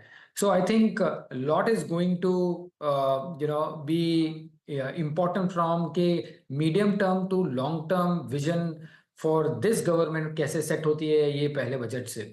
सो मेरे हिसाब से वो इम्पोर्टेंट इवेंट रहेगा from a market perspective, specially from an FPI जो देख रहे हैं कि चलो हमें नेक्स्ट 5 years के लिए इन्वेस्ट करना है, तो ये एक बहुत ही महत्वपूर्ण इवेंट रहेगा। ओके अच्छा वैभव जी, एक न एक थीम मिड कैप्स में आके हमेशा हर दौर को डोमिनेट करती है। अभी तक अगर आप 2 साल को देख लें, उसमें स्पेशली केमिकल था, फिर कोलैप्स हुआ, आप होटल्स को देखिए चला, एविएशन ने मूव दिया। कोई थीम जो कि आपको इस बजट से लेकर आई थिंक मॉनसून से संबंधित नज़र आती हो, जिस पर आप थोड़ा सा कैपिटलाइज करना चाहते हो, या फिर जिसमें आप लोगों ने मेजर एडिशन किया हो, specially dedicated to mid cap in I think strong presence with mid cap? तो आई थिंक जैसे वीरेंद्र आपने कहा, ट्रैवल एंड टूरिज्म एक है जो कंटिन्यूड रहेगा। आई थिंक सरकार का भी फोकस उस पर बहुत अच्छी तरह से है। साथों साथ रिन्यूएबल्स एक अपॉर्चुनिटी है जो हम काफ़ी टाइम से कह रहे हैं, आई थिंक ये कंटिन्यूड रहेगी। और लास्टली हमें ये भी लगता है कि रूरल में जो रिकवरी पॉसिबिलिटी है अच्छी मानसून्स के कारण, तो हमें लगता है कि जो लास्ट 2 साल से जो consumer durables as a sector काफ़ी साइडवेज रहा हुआ है ऑन एन ओवरऑल बेसिस, इसमें पॉसिबिलिटी है कि हम थोड़ी मूवमेंट देख सकते हैं, या प्रॉब्ली मीडियम टर्म के निवेश के लिए भी प्रॉब्ली ये सेक्टर देख सकते हैं। द ओनली कैवेट वहाँ यही है कि जो रॉ मटेरियल प्राइसेस इंक्रीज हो रहे हैं वो कैसे मिटिगेट कर पाएँ, और वो प्राइस इंक्रीज होने के बाद भी अगर वो करते हैं तो सेल्स बरकरार रहने चाहिए। सो वो एक सिर्फ कैवेट है, बट अदरवाइज ये few sectors हमें बढ़िया लगते हैं from a mid cap space as well. Okay अच्छा एक दो मैं स्पेशली कंसिडरिंग मानसून है और जिसकी मेट ने टिप्पणी करी है कि अच्छा होगा, हालांकि अभी कुछ शुरुआती नंबर्स में डाइवर्जेंसेस हैं सर, बट शायद सेकंड पार्ट ज़्यादा अच्छा हो मानसून का। और वो जो 4 तारीख को इंट्राडे फॉल था, जब उसमें बाजार ने एक चीज़ दिखाई कि हाँ मैं इंटरेस्टेड हूँ HUL में, ITC में, मैरिको, डाबर, उन्होंने अच्छा मूव दिया उस दिन। सडनली आप देखिए तो एक दूसरे मोड में चले गए थे। अभी FMCG में आप कन्विक्शन जुटा पाए सर? क्या है FMCG में एक्सपोजर लेना चाहिए, स्पेशली जिन्होंने अब तक मूव नहीं दिया उनमें? करेक्ट वीरेंद्र, आई थिंक सी अगर FMCG ऐसे सेक्टर देखते हैं तो लास्ट 2 साल में काफ़ी अंडर परफॉर्मर रहा है मार्केट के हिसाब से। ऑफ कोर्स उसके अंडरलाइंग रीजंस भी थे कि जहां वॉल्यूम ग्रोथ इतनी बेहतरीन नहीं हो पाई है कि रूरल और उस कारण के काफ़ी अनऑर्गेनाइज्ड कंपटीशन भी बढ़ी है वो सेक्टर में। गोइंग फॉरवर्ड अगर हम देखते हैं कि मॉनसून्स ठीक है, और ये भी फोरकास्ट है कि जैसे आपने कहा कि second half of the monsoons better रहेंगे, एक श्योरली एक टाइम बनता है कि वहाँ एक हम थोड़ी सी स्विफ्ट रिकवरी देख सकते हैं। वैल्यूएशंस भी इतने एक्सपेंसिव नहीं है, आई थिंक वो लॉन्गर टर्म एवरेज वैल्यूएशंस पे भी चल रहे हैं। बट हमारा जैसे हम जब कंज्यूमर सेक्टर देखते हैं, अब कंज्यूमर को हम जब डिफरेंशिएट करते हैं कंज्यूमर डिस्क्रेशनरी और कंज्यूमर स्टेपल्स में, तो कंज्यूमर डिस्क्रेशनरी हमें बेटर बेट लगते हैं rather than consumer staples. Of course consumer basis itself एक ट्रेड बन सकता है, बट हमारा प्रेफरेंस कंज्यूमर डिस्क्रेशनरी में ज़्यादा रहेगा। कंज्यूमर डिस्क्रिशनरी आप ज़्यादा प्रेफर करेंगे।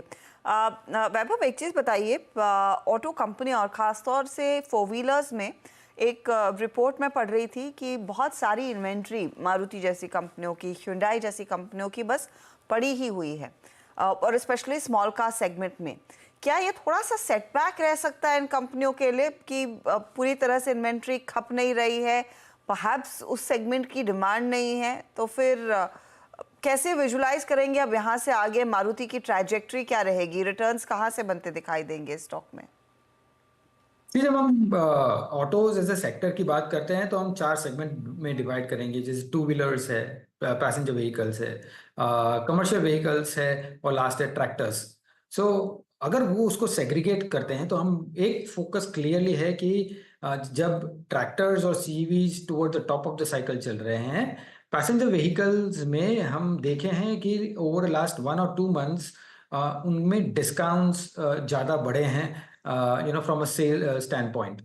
सो पॉसिबिलिटी है कि इन द लाइट के जहाँ कमोडिटी प्राइसेस बढ़ रही हैं और जब आप डिस्काउंट दे रहे हो, एक प्रेशर आ सकती है मार्जिन्स के ऊपर।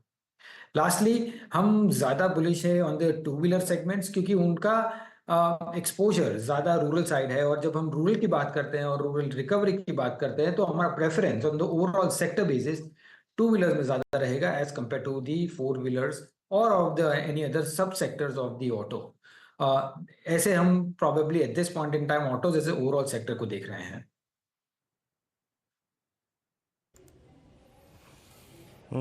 चलिए वैभव जी, बहुत बहुत शुक्रिया, आप इस कार्यक्रम में शामिल हुए आज और सभी मुद्दों पे, और आई थिंक सभी इवेंट को हमने कवर किया जो अपेक्षित है नियर फ्यूचर में, मॉनसून, बजट। बहुत बहुत शुक्रिया सर, थैंक यू। एक बार जरा स्क्रीन पे 1-2 स्टॉक्स लिखे आइए जो कि आज अच्छा मूव दे रहे हैं, और आई थिंक सुबह से ही स्क्रीन को लीड कर रहे थे। IRCTC आज सुबह काफ़ी अच्छा चला, लेकिन ये जो क्लोज आएगा ना, याद रखिएगा ये आ रहा है exactly 20 day exponential moving average पे। एक ये PSUs में ही अगर आप आगे बढ़े तो BHEL जो पैरेलली अलाइंड है अपने एवरेजेस से एग्जैक्टली एट 20 डे में। उसके बाद आप लेके आइए एक बार आपकी स्क्रीन पर प्लीज़ कैनफिन होम्स को करीब 2.25% ऊपर, ये जो क्लोज दे रहा है अपने एवरेजेस की ट्रैजेक्टरी के थोड़ा सा ऊपर दे रहा है। मतलब मैं उन स्टॉक्स को आपकी स्क्रीन पर रख रहा था जो कि आज अपने क्रिटिकल एवरेजेस को रीगेन करके एक अच्छा क्लोज दे रहा है। But this day belongs to entirely I think ONGC आपकी स्क्रीन पे 274.60, और क्या शानदार मूव दिया इसने। चलिए एक काम करते हैं, यहाँ पे ट्रेड करेक्ट करते हैं, फिर रीडिंग रूम चेक, और उसके बाद निफ्टी पर रणनीति सब ट्रेड करेंगे। बात मानस, आप क्या पिक करेंगे कल मॉर्निंग के लिए, वेडनेसडे के लिए?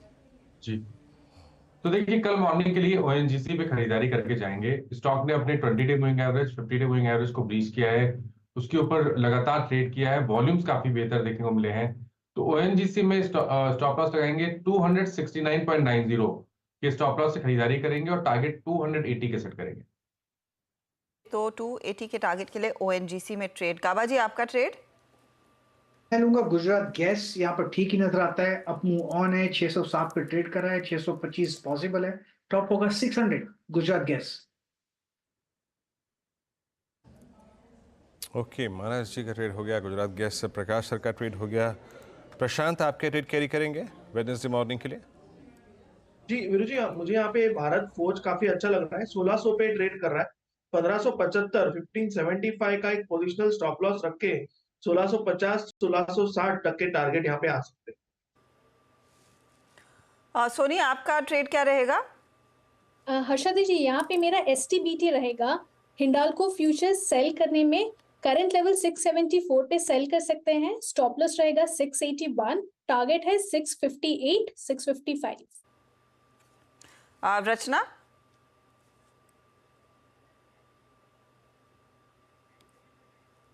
आई थिंक आप म्यूट पर हैं Rachna ji. Sorry about that. मेरी तरफ से भी सेल का ट्रेड रहेगा, and that will be in Axis Bank के फ्यूचर्स। एक्सिस बैंक के फ्यूचर्स जो है यहाँ पे 1196 पे है, इसको हम शॉर्ट करेंगे, 1205 पे एसएल लगाएंगे, डाउन साइड पे 1180 का और 1170 का टारगेट रहेगा। इस बैंक STBT और 1196 पे। अच्छा देखिए, मैं हर्षदा से 2 बजे क्या बात कर रहा था कि ऑलमोस्ट वो क्लस्टर्स जहां पे आपको प्रॉफिट बुक करने चाहिए थे 361 403, वो निफ्टी की हाईएस्ट ट्रैजेक्टरी रही। सुबह की मॉर्निंग कमेंट्री सुनिएगा, मैंने क्या कहा था, ये 30 पॉइंट, ये 35 पॉइंट एक बहुत स्ट्रॉन्ग सप्लाई जोन है। And same is the case with Nifty bank, ये 49 974 और 50 187, ये टफ जोन है। दोनों इंडेक्स खराब नहीं है, याद रखिएगा, बट एक प्रॉफिट बुकिंग क्लस्टर में जाने के बाद प्रॉफिट बुकिंग आ रही है। और एक और बात याद रखिएगा, जो कि जब आप ऑप्शन शीट खोलेंगे तो क्लियरली विजिबल है कि 23,500 पे 23,400 पे सबसे स्ट्रॉन्ग कॉल राइटर्स हैं। 50,000 पे 50,200 पे 50,500 पे सबसे बड़े कॉल राइटर्स हैं। और मैं आपको एक फिर चीज़ दिखाता हूँ, मैंने क्यों उस वक्त ट्रेड अवॉइड किया और मैंने ये कहा कि जब इंडेक्स फिर बैकफुट पे आएगा तो फिर री एंट्री करेंगे। अब आप देखिए आपकी स्क्रीन पे 23,500 की कॉल के ऑलमोस्ट नियर जाने की कोशिश करता हुआ 23,400 का अगर आप देखें तो यहाँ पे कॉल राइटर। अब अगर इनको कोई डे कोई दिन ट्रैप करेगा तो वो होगा only I think expiry day. But as of now जो आउटस्टैंडिंग ओआई है 23,400 23,500 के आसपास, ये ऑलमोस्ट क्रॉस कर चुका है 1 करोड़ का। तो याद रखिएगा, चाहे वो गैप अप हो या चाहे ना हो, बट ये 100 पॉइंट एक बहुत स्ट्रॉन्ग सप्लाई जोन है। बड़ा आउटस्टैंडिंग वाई जहां पे खड़ा है 23,200 23,300 की पुट। समझदारी एज ए डे ट्रेडर उस ट्रेड को पिक करने में है जो कि मिले 23,200 और 23,250 के आसपास, जैसा कि अब का जोन 23,260। निफ्टी बैंक भी लेके आइए एक बार। निफ्टी बैंक कोलैप्स हुआ एग्जैक्टली 49,974 से, और वही सुबह की कमेंट्री का पॉइंट था। अब आप देखिए आपकी स्क्रीन पे 50,000 की कॉल का और 49,900 की कॉल का आउटस्टैंडिंग वाई ऑलमोस्ट 0.5 CR है। That's huge. और कल इसकी एक्सपायरी है। बैंक निफ्टी की 49,500 की पुट का आउटस्टैंडिंग वाई करीब 49,500 है, 49,600 है।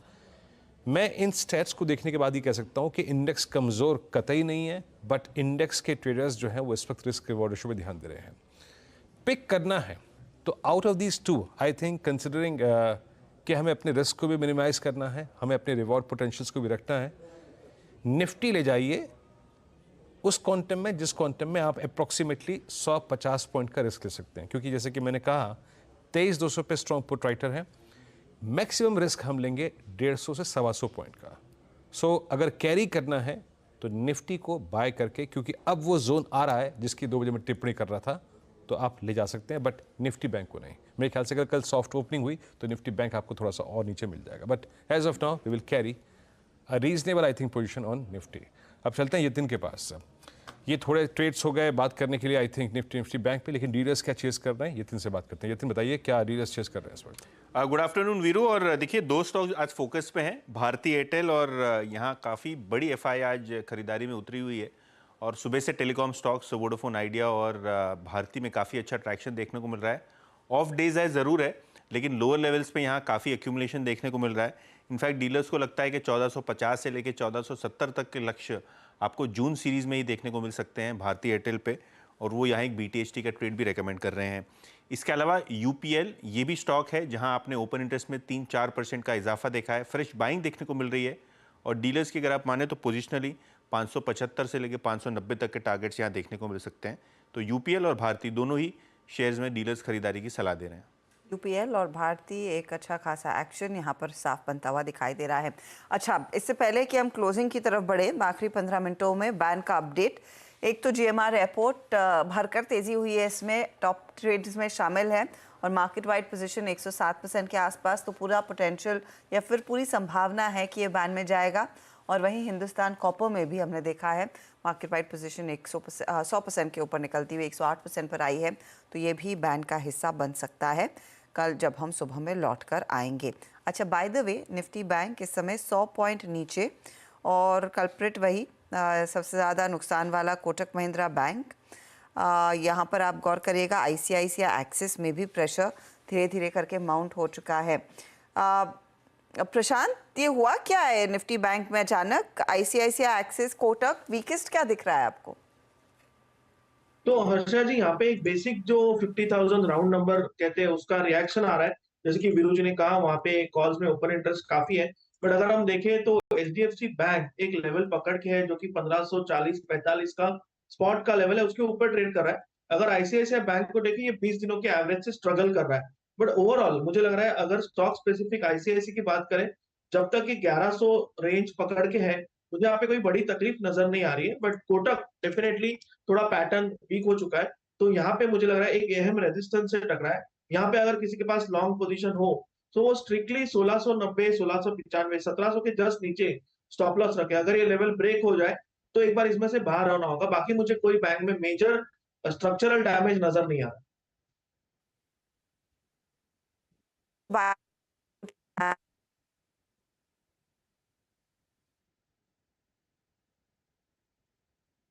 तो ये है प्रशांत जी का टेक निफ्टी बैंक पे। अब Nifty bank almost 49,683, but still I think याद रखिएगा ये अपने ऑप्शन बेस को अभी भी रिस्पेक्ट दे रहा है। अच्छा, एक बार जरा HDFC बैंक लेके आइएगा। HDFC बैंक को देखते हैं कर क्या रहा है। जनाब सुबह सुबह ये जो इसमें पुल बैक आया था ना, वही निफ्टी बैंक को ऊपर लेके गया था। एक सधी हुई क्लोजिंग है, बट अभी भी 1580, 1590, 1600 के सप्लाई जोन के आसपास ये टिक भी नहीं पा रहा है। इंट्राडे में आज एक बार फिर से करीब 1571 आज एक सप्लाई पॉइंट रहा। अच्छा डायरेक्टर साहब, एक बार जरा निफ्टी बैंक के कंट्रीब्यूटर्स लेके आइएगा। और मैं थोड़ा सा मानस से डिस्कशन यही करना चाहूँगा कि निफ्टी बैंक में पोजिशन, मतलब ऐसा वो कौन सा स्टॉक है जो कि 800 और जो 50,000 की ट्रेजेक्ट्री है उसको पार कराने में मदद कर सकता है। एक्सिस बैंक नो और एग्जैक्टली, उसके बाद बंधन बैंक की प्लेसमेंट ठीक है लेकिन उतना बड़ा कंट्रीब्यूटर नहीं है ये। फेडरल बैंक भी ठीक लग रहा है। उसके बाद HDFC बैंक की बात हुई, ICICI बैंक भी बैकफुट पे, IDFC फर्स्ट बैंक बैकफुट पे, और कोटक महिंद्रा बैंक बैकफुट पे, PNB बैकफुट पे, SBI आई थिंक सारे एवरेजेस के ऊपर है, बट स्टिल आई थिंक बहुत क्लियर नहीं है। मानस, इनमें थे आई थिंक सबसे बेहतरीन चार्ट तो आज HDFC बैंक का ही है, बट क्लोज उतना शानदार नहीं है। आपका व्यू HDFC बैंक पे? तो देखिए, मेरा भी यही समझना है कि अगर बैंक निफ्टी को 50,000 का आंकड़ा टेस्ट करना है, उसको क्रॉस करना है, तो HDFC बैंक को परफॉर्म करना पड़ेगा। इन सब में सबसे बेहतर स्टॉक HDFC बैंक है, जो कि पहले जो पिछले हफ्ते ब्रेकआउट हमने देखा था, प्राइस ब्रेकआउट 1550, उसके ऊपर ट्रेड कर रहा है। तो मेरे ख्याल से कंसोलिडेशन है लेकिन अंडरटोन बुलिश बना हुआ है। यहाँ पर आप एक पोजीशन ट्रेड ले सकते हैं जहां आप स्टॉप लॉस लगाइए 1520 का, और पोजीशन टारगेट सेट करिए 1630 से लेकर 1640 की रेंज का। चलिए, तो यहाँ पे देखिए ट्रेड्स के बारे में बहुत बात हो गई, और एक बार फिर से कुछ निवेश की बात करते हैं। और एक खास इंटरव्यू CNBC आवाज़ के मैनेजिंग एडिटर अनुज सिंघल का एक खास ये इंटरव्यू, बातचीत, और जिसे कहते हैं ना, आई थिंक कि अगले 5 साल की थीम क्या होगी। मॉर्गन स्टैनले इंडिया के रितेंद्र देसाई के साथ एक खास बातचीत हुई, और उन्होंने कहा कि ये शायद जो तेज़ी है ना, अभी आप उसका एक अंश मात्र देख रहे हैं। बड़ी तेज़ी शायद बाजार में भी आनी बाकी है, और ये अगले 5 साल काफ़ी महत्वपूर्ण रहेंगे। आइए इस एक्सक्लूसिव इंटरव्यू के कुछ खास अंश देखते हैं।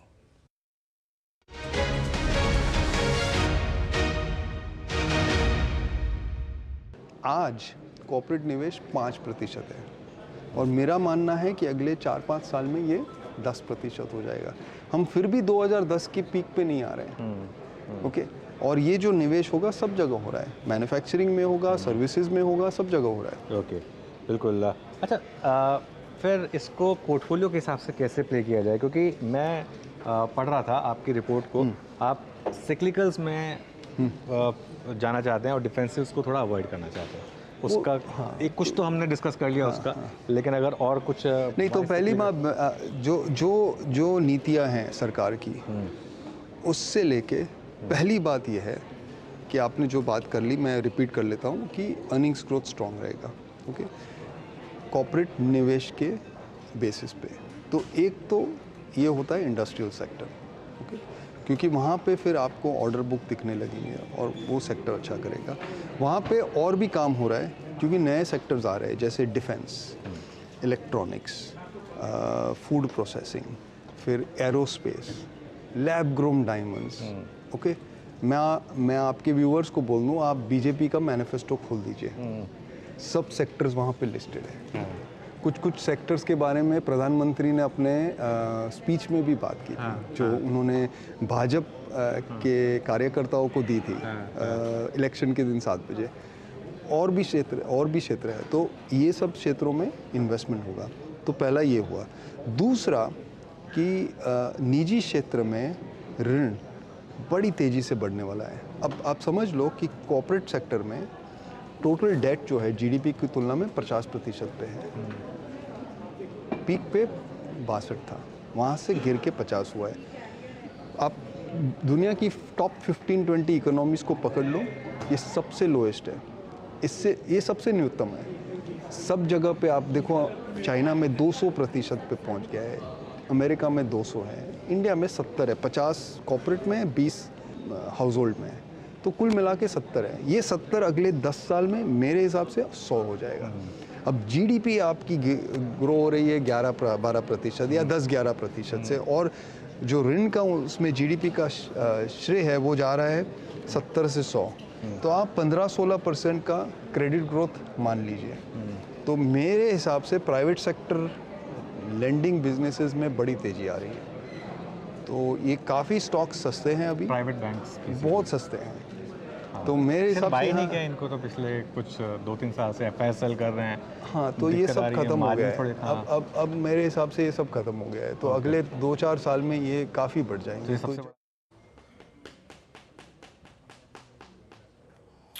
ओके, तो एक खास बातचीत और उसके कुछ खास अंश। निफ्टी इट्स 23238, बैंक निफ्टी करीब 49647, और एक बार मार्केट ब्रेथ लेके आइए, मार्केट ब्रेथ को देखते हैं। और इस आई थिंक क्लोज के पीछे जो कि इंट्राडे हाई से सब्सटेंशियली अगर आप देखें लोअर एज पे हो रहा है, अगर आप इंट्राडे हाई से कंपेयर करें तो मेरे ख्याल से 140 पॉइंट नीचे। जरा ब्रेथ को देखते हैं, लॉन्ग 88, आई थिंक ब्रेथ ख़राब नहीं है इन डेरिवेटिव्स, वो ख़राब कतई नहीं है। और शॉर्ट कवरिंग करीब 22 में, शॉर्ट लगभग 60 में, और साथ ही साथ लॉन्ग अनवाइंडिंग करीब 13 में। स्लाइड्स लेके आइए, एक एक करके वो देखते हैं कि वो काउंटर्स कहाँ पे लॉन्ग बिल्डअप हुआ। ONGC, GMR एयरपोर्ट्स, पेट्रोनेट, ये 3 स्टॉक्स है, और IRCTC और गुजरात गैस, इनमें सबसे स्ट्रॉन्ग लॉन्ग बिल्डअप था, शानदार मूव। उसके बाद जो शॉर्ट कवरिंग थी BHL में, JNFC, PVR, Tata Communication, Balrampur Chini में। सेकंड स्लाइड आएगी आई थिंक प्रेशर पॉइंट वाली, IndiGo, Hindustan Copper, ICICI Lombard, मदरसुमी और सिंजन।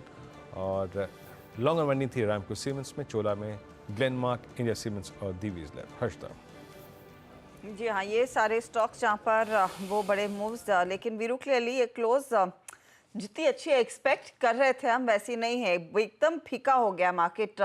और नज़रें तो सबकी थी कि क्या हम 23,400 के करीब जाते हुए नज़र आएंगे, लेकिन वहाँ से काफ़ी कूल ऑफ देखने को मिला और 23,245 के आसपास तक की स्थिति यहाँ पर बनती हुई दिखाई दी है। वैसे 3.5 मिनट है इस मार्केट के क्लोज में। एक सवाल क्विकली स्क्वीज इन कर सकते हैं, ये सब जो तेज़ी की पोजीशन सीमेंट कंपनियों में कल तक बनी थी, आज हल्की हल्की होती दिखाई दी है। मानस, इनमें से कोई ट्रेड लेकिन जो अभी भी आपको कंफर्ट दे रहा है अल्ट्राटेक, ग्रासिम में से? तो देखिए, सीमेंट काउंटर्स फिलहाल तो अभी भी काफी अच्छे लगते हैं, एक प्रॉफिट बुकिंग का दौर देखने को मिला है, लेकिन फिर भी मेरे ख्याल से अल्ट्राटेक एक ऐसा स्टॉक है जिसने ऑलरेडी एक ब्रेकआउट दिया है, बहुत ही इंपॉर्टेंट 10,500 के ऊपर का ब्रेकआउट है। तो यहाँ पर आप पोजीशन को होल्ड करिए, 10,600 के स्टॉप लॉस से 11,300 तक के टारगेट्स स्टॉक में पॉसिबल है। अल्ट्राटेक सीमेंट करीब 10,914 पे आपकी स्क्रीन पे कल। अच्छा, ये ट्रेड कल बहुत खूबसूरत तरीके से गिरा था सचिन ने, और एक स्टॉक और मार्क करता हूँ जिसने आज एक सब्सटेंशियल मूव दिया। अच्छा, जो OI में भी अगर आप देखें झलकेगा, दैट्स वोडाफोन आइडिया 1620 पे। वोडाफोन आइडिया मेरे ख्याल से आज 23 फरवरी के बाद सबसे हाईएस्ट क्लस्टर पे, दरअसल एग्जिट पोल के दिन यही हाई था, कोलैप्स हो गया था, 12 पे सबका माल बिका और अब 1620 पे ये फिर आके खड़ा हो गया। चलिए अब एक काम करते हैं, छोड़ते हैं इस वोडाफोन के इशू को, अब चलते हैं हर्षदा के पास बड़ी वॉल पे इस क्लोजिंग को देखने के लिए। Harshada, over to you. शुक्रिया वीरू। तो क्लियरली इंडेक्स एकदम flat, specially Nifty flat close दिखा रहा है 23,261 के आसपास, और निफ्टी बैंक ऊपरी लेवल से दबाव में आया, 100 पॉइंट का नुकसान इधर बनता दिखाई दिया है। मिड कैप्स पॉजिटिव टेरिटरी में 400 अंकों का इजाफा, निफ्टी IT एकदम फ्लैट है। फटाफट पहले सेक्टोरल सिचुएशन पर देखेंगे और फिर वापस स्क्रीन पर लौटेंगे क्योंकि कुछ स्पेसिफिक स्टॉक्स की बात कर लेंगे हम। सेक्टोरली बैंकों में फाइनेंशियल सर्विसेज, मेटल्स एकदम फ्लैट, FMCG में कुछ मुनाफा वसूली का दबाव, लेकिन आज का दिन कैपिटल गुड्स के नाम था, वहां पर 900 पॉइंट तक का इजाफा देखने को मिला है। और ऑयल एंड गैस एक अच्छी खासी थीम बनी है ऑटो के साथ, जहां पर तेजी की पोजीशंस बनती दिखाई दी, और CPSE इंडेक्स भी तेजी में। अब वापस कुछ इंडिविजुअल स्टॉक्स आपकी स्क्रीन पर लेकर आएंगे। ऑयल एंड गैस में आप ध्यान रखिएगा, आज जो बड़ी थीम थी वो ONGC के फेवर में गई। BPCL में हमने देखा भले ही सरकार कह रही है कि अब वो विनिवेश में इंटरेस्टेड नहीं है, वो स्टॉक तेजी में था, लेकिन IOC और HPCL जैसे काउंटर्स पर भी आज दिन में नजरें थीं। आज का दिन इंटरग्लोब एविएशन के नाम नहीं था, वहां पर दबाव देखने को मिला क्योंकि इधर दरअसल भाटिया परिवार ने कुछ अपना हिस्सा बेचा ब्लॉक डील में, तो वो स्टॉक करीब 4% नीचे। लेकिन इंटरग्लोब के कंप्लीट विपरीत ट्रेड GMR एयरपोर्ट में बनता दिखाई दिया। तगड़ा OI एडिशन और ये एक स्टॉक आउट परफॉर्मर रहा है आज का, करीब 5% तक के गेंस इधर बनते दिखाई दिए हैं। हुनासा कंज्यूमर में एक ब्लॉक डील हुई है, तो वहां पर भी आपकी नजरें होनी चाहिए और IRB इंफ्रा भी आपकी स्क्रीन पर लेकर आएंगे। ब्लॉक डील का इम्पैक्ट इन स्टॉक्स में भी दिखाई दिया है। चलिए अब आपके लिए लेकर आते हैं हीट मैप और वहां पर आपको साफ दिखाई देगा कि किन स्टॉक्स में आखिर में ड्रैग किया है। कोटक 1.5% नीचे, डीवीज में मुनाफा वसूली, एशियन पेंट, ITC जैसे काउंटर्स, रिलायंस इंडस्ट्रीज 29.15 पर आ चुका है, तो ये थोड़े से बैकफुट पर ट्रेड करता हुआ दिखाई दिया था। और बैंकों में ICICI एक्सिस की तरफ से भी दबाव बना। इनफैक्ट HDFC बैंक अकेला था जो शायद एक पॉजिटिव क्लोज की कोशिश कर रहा था, एकदम फ्लैट क्लोज HDFC में इस समय आया है। आज का टॉप परफॉर्मर ONGC, इसी के साथ L&T ने इसका साथ दिया। ऑटो में मारुति, टाटा मोटर्स जैसे काउंटर्स, हीरो मोटोकॉर्प और M&M में हमने देखी है लगभग 1% तक के गेंस बने हैं। फाइनेंस कंपनियां और सरकारी बैंक में SBI में हमने देखा एक अच्छी खासी तेजी, एकदम सपाट क्लोज, एक प्रॉमिसिंग सत्र था। 383 तक का हाई बाजार ने आज छुआ, लेकिन फाइनल क्लोज पर एकदम फ्लैट क्लोज, सिर्फ 5 पॉइंट ऊपर जाकर हम टिके हैं। चलिए सीधा सौदा का भी अपडेट आपकी स्क्रीन पर लेकर आएंगे। आशीष और यतिन के बीच का मुकाबला। आशीष ने आंध्र सीमेंट, NBCC, नोवा एग्री और IRB जैसे ट्रेड्स आइडेंटिफाई किए, टॉप परफॉर्मर्स रहे हैं। वहीं यतिन के टॉप परफॉर्मर्स में HCC, शक्ति पंप्स, TRIL यानी कि ट्रांसफॉर्मर्स एंड रेक्टिफायर और साथ ही GMR एयरपोर्ट भी शामिल है। जय, तो ये सेशन एक बार फिर से कंसोलिडेशन के नाम रहा। ट्रेड्स मिले, बाजार डिप दिया, उसके बाद एग्रेसिव हुआ, फिर वो एग्रेशन कम हुआ और एग्जैक्टली अगर आप देखें फ्लैट क्लोज हमें मिलता हुआ। बट शायद हम एक चैलेंजिंग जोन में हैं, ये अभी कुछ दिन चले। लेकिन कल एक इवेंट है and that's I think Nifty bank expiry. कल सुबह आपसे फिर मुलाकात होगी इस पूरे के पूरे पैनल की, आशिता की, मेरी और आशीष की, और उसके बाद मुनाफे की तैयारी में अनुज के साथ। तब तक के लिए नमस्कार।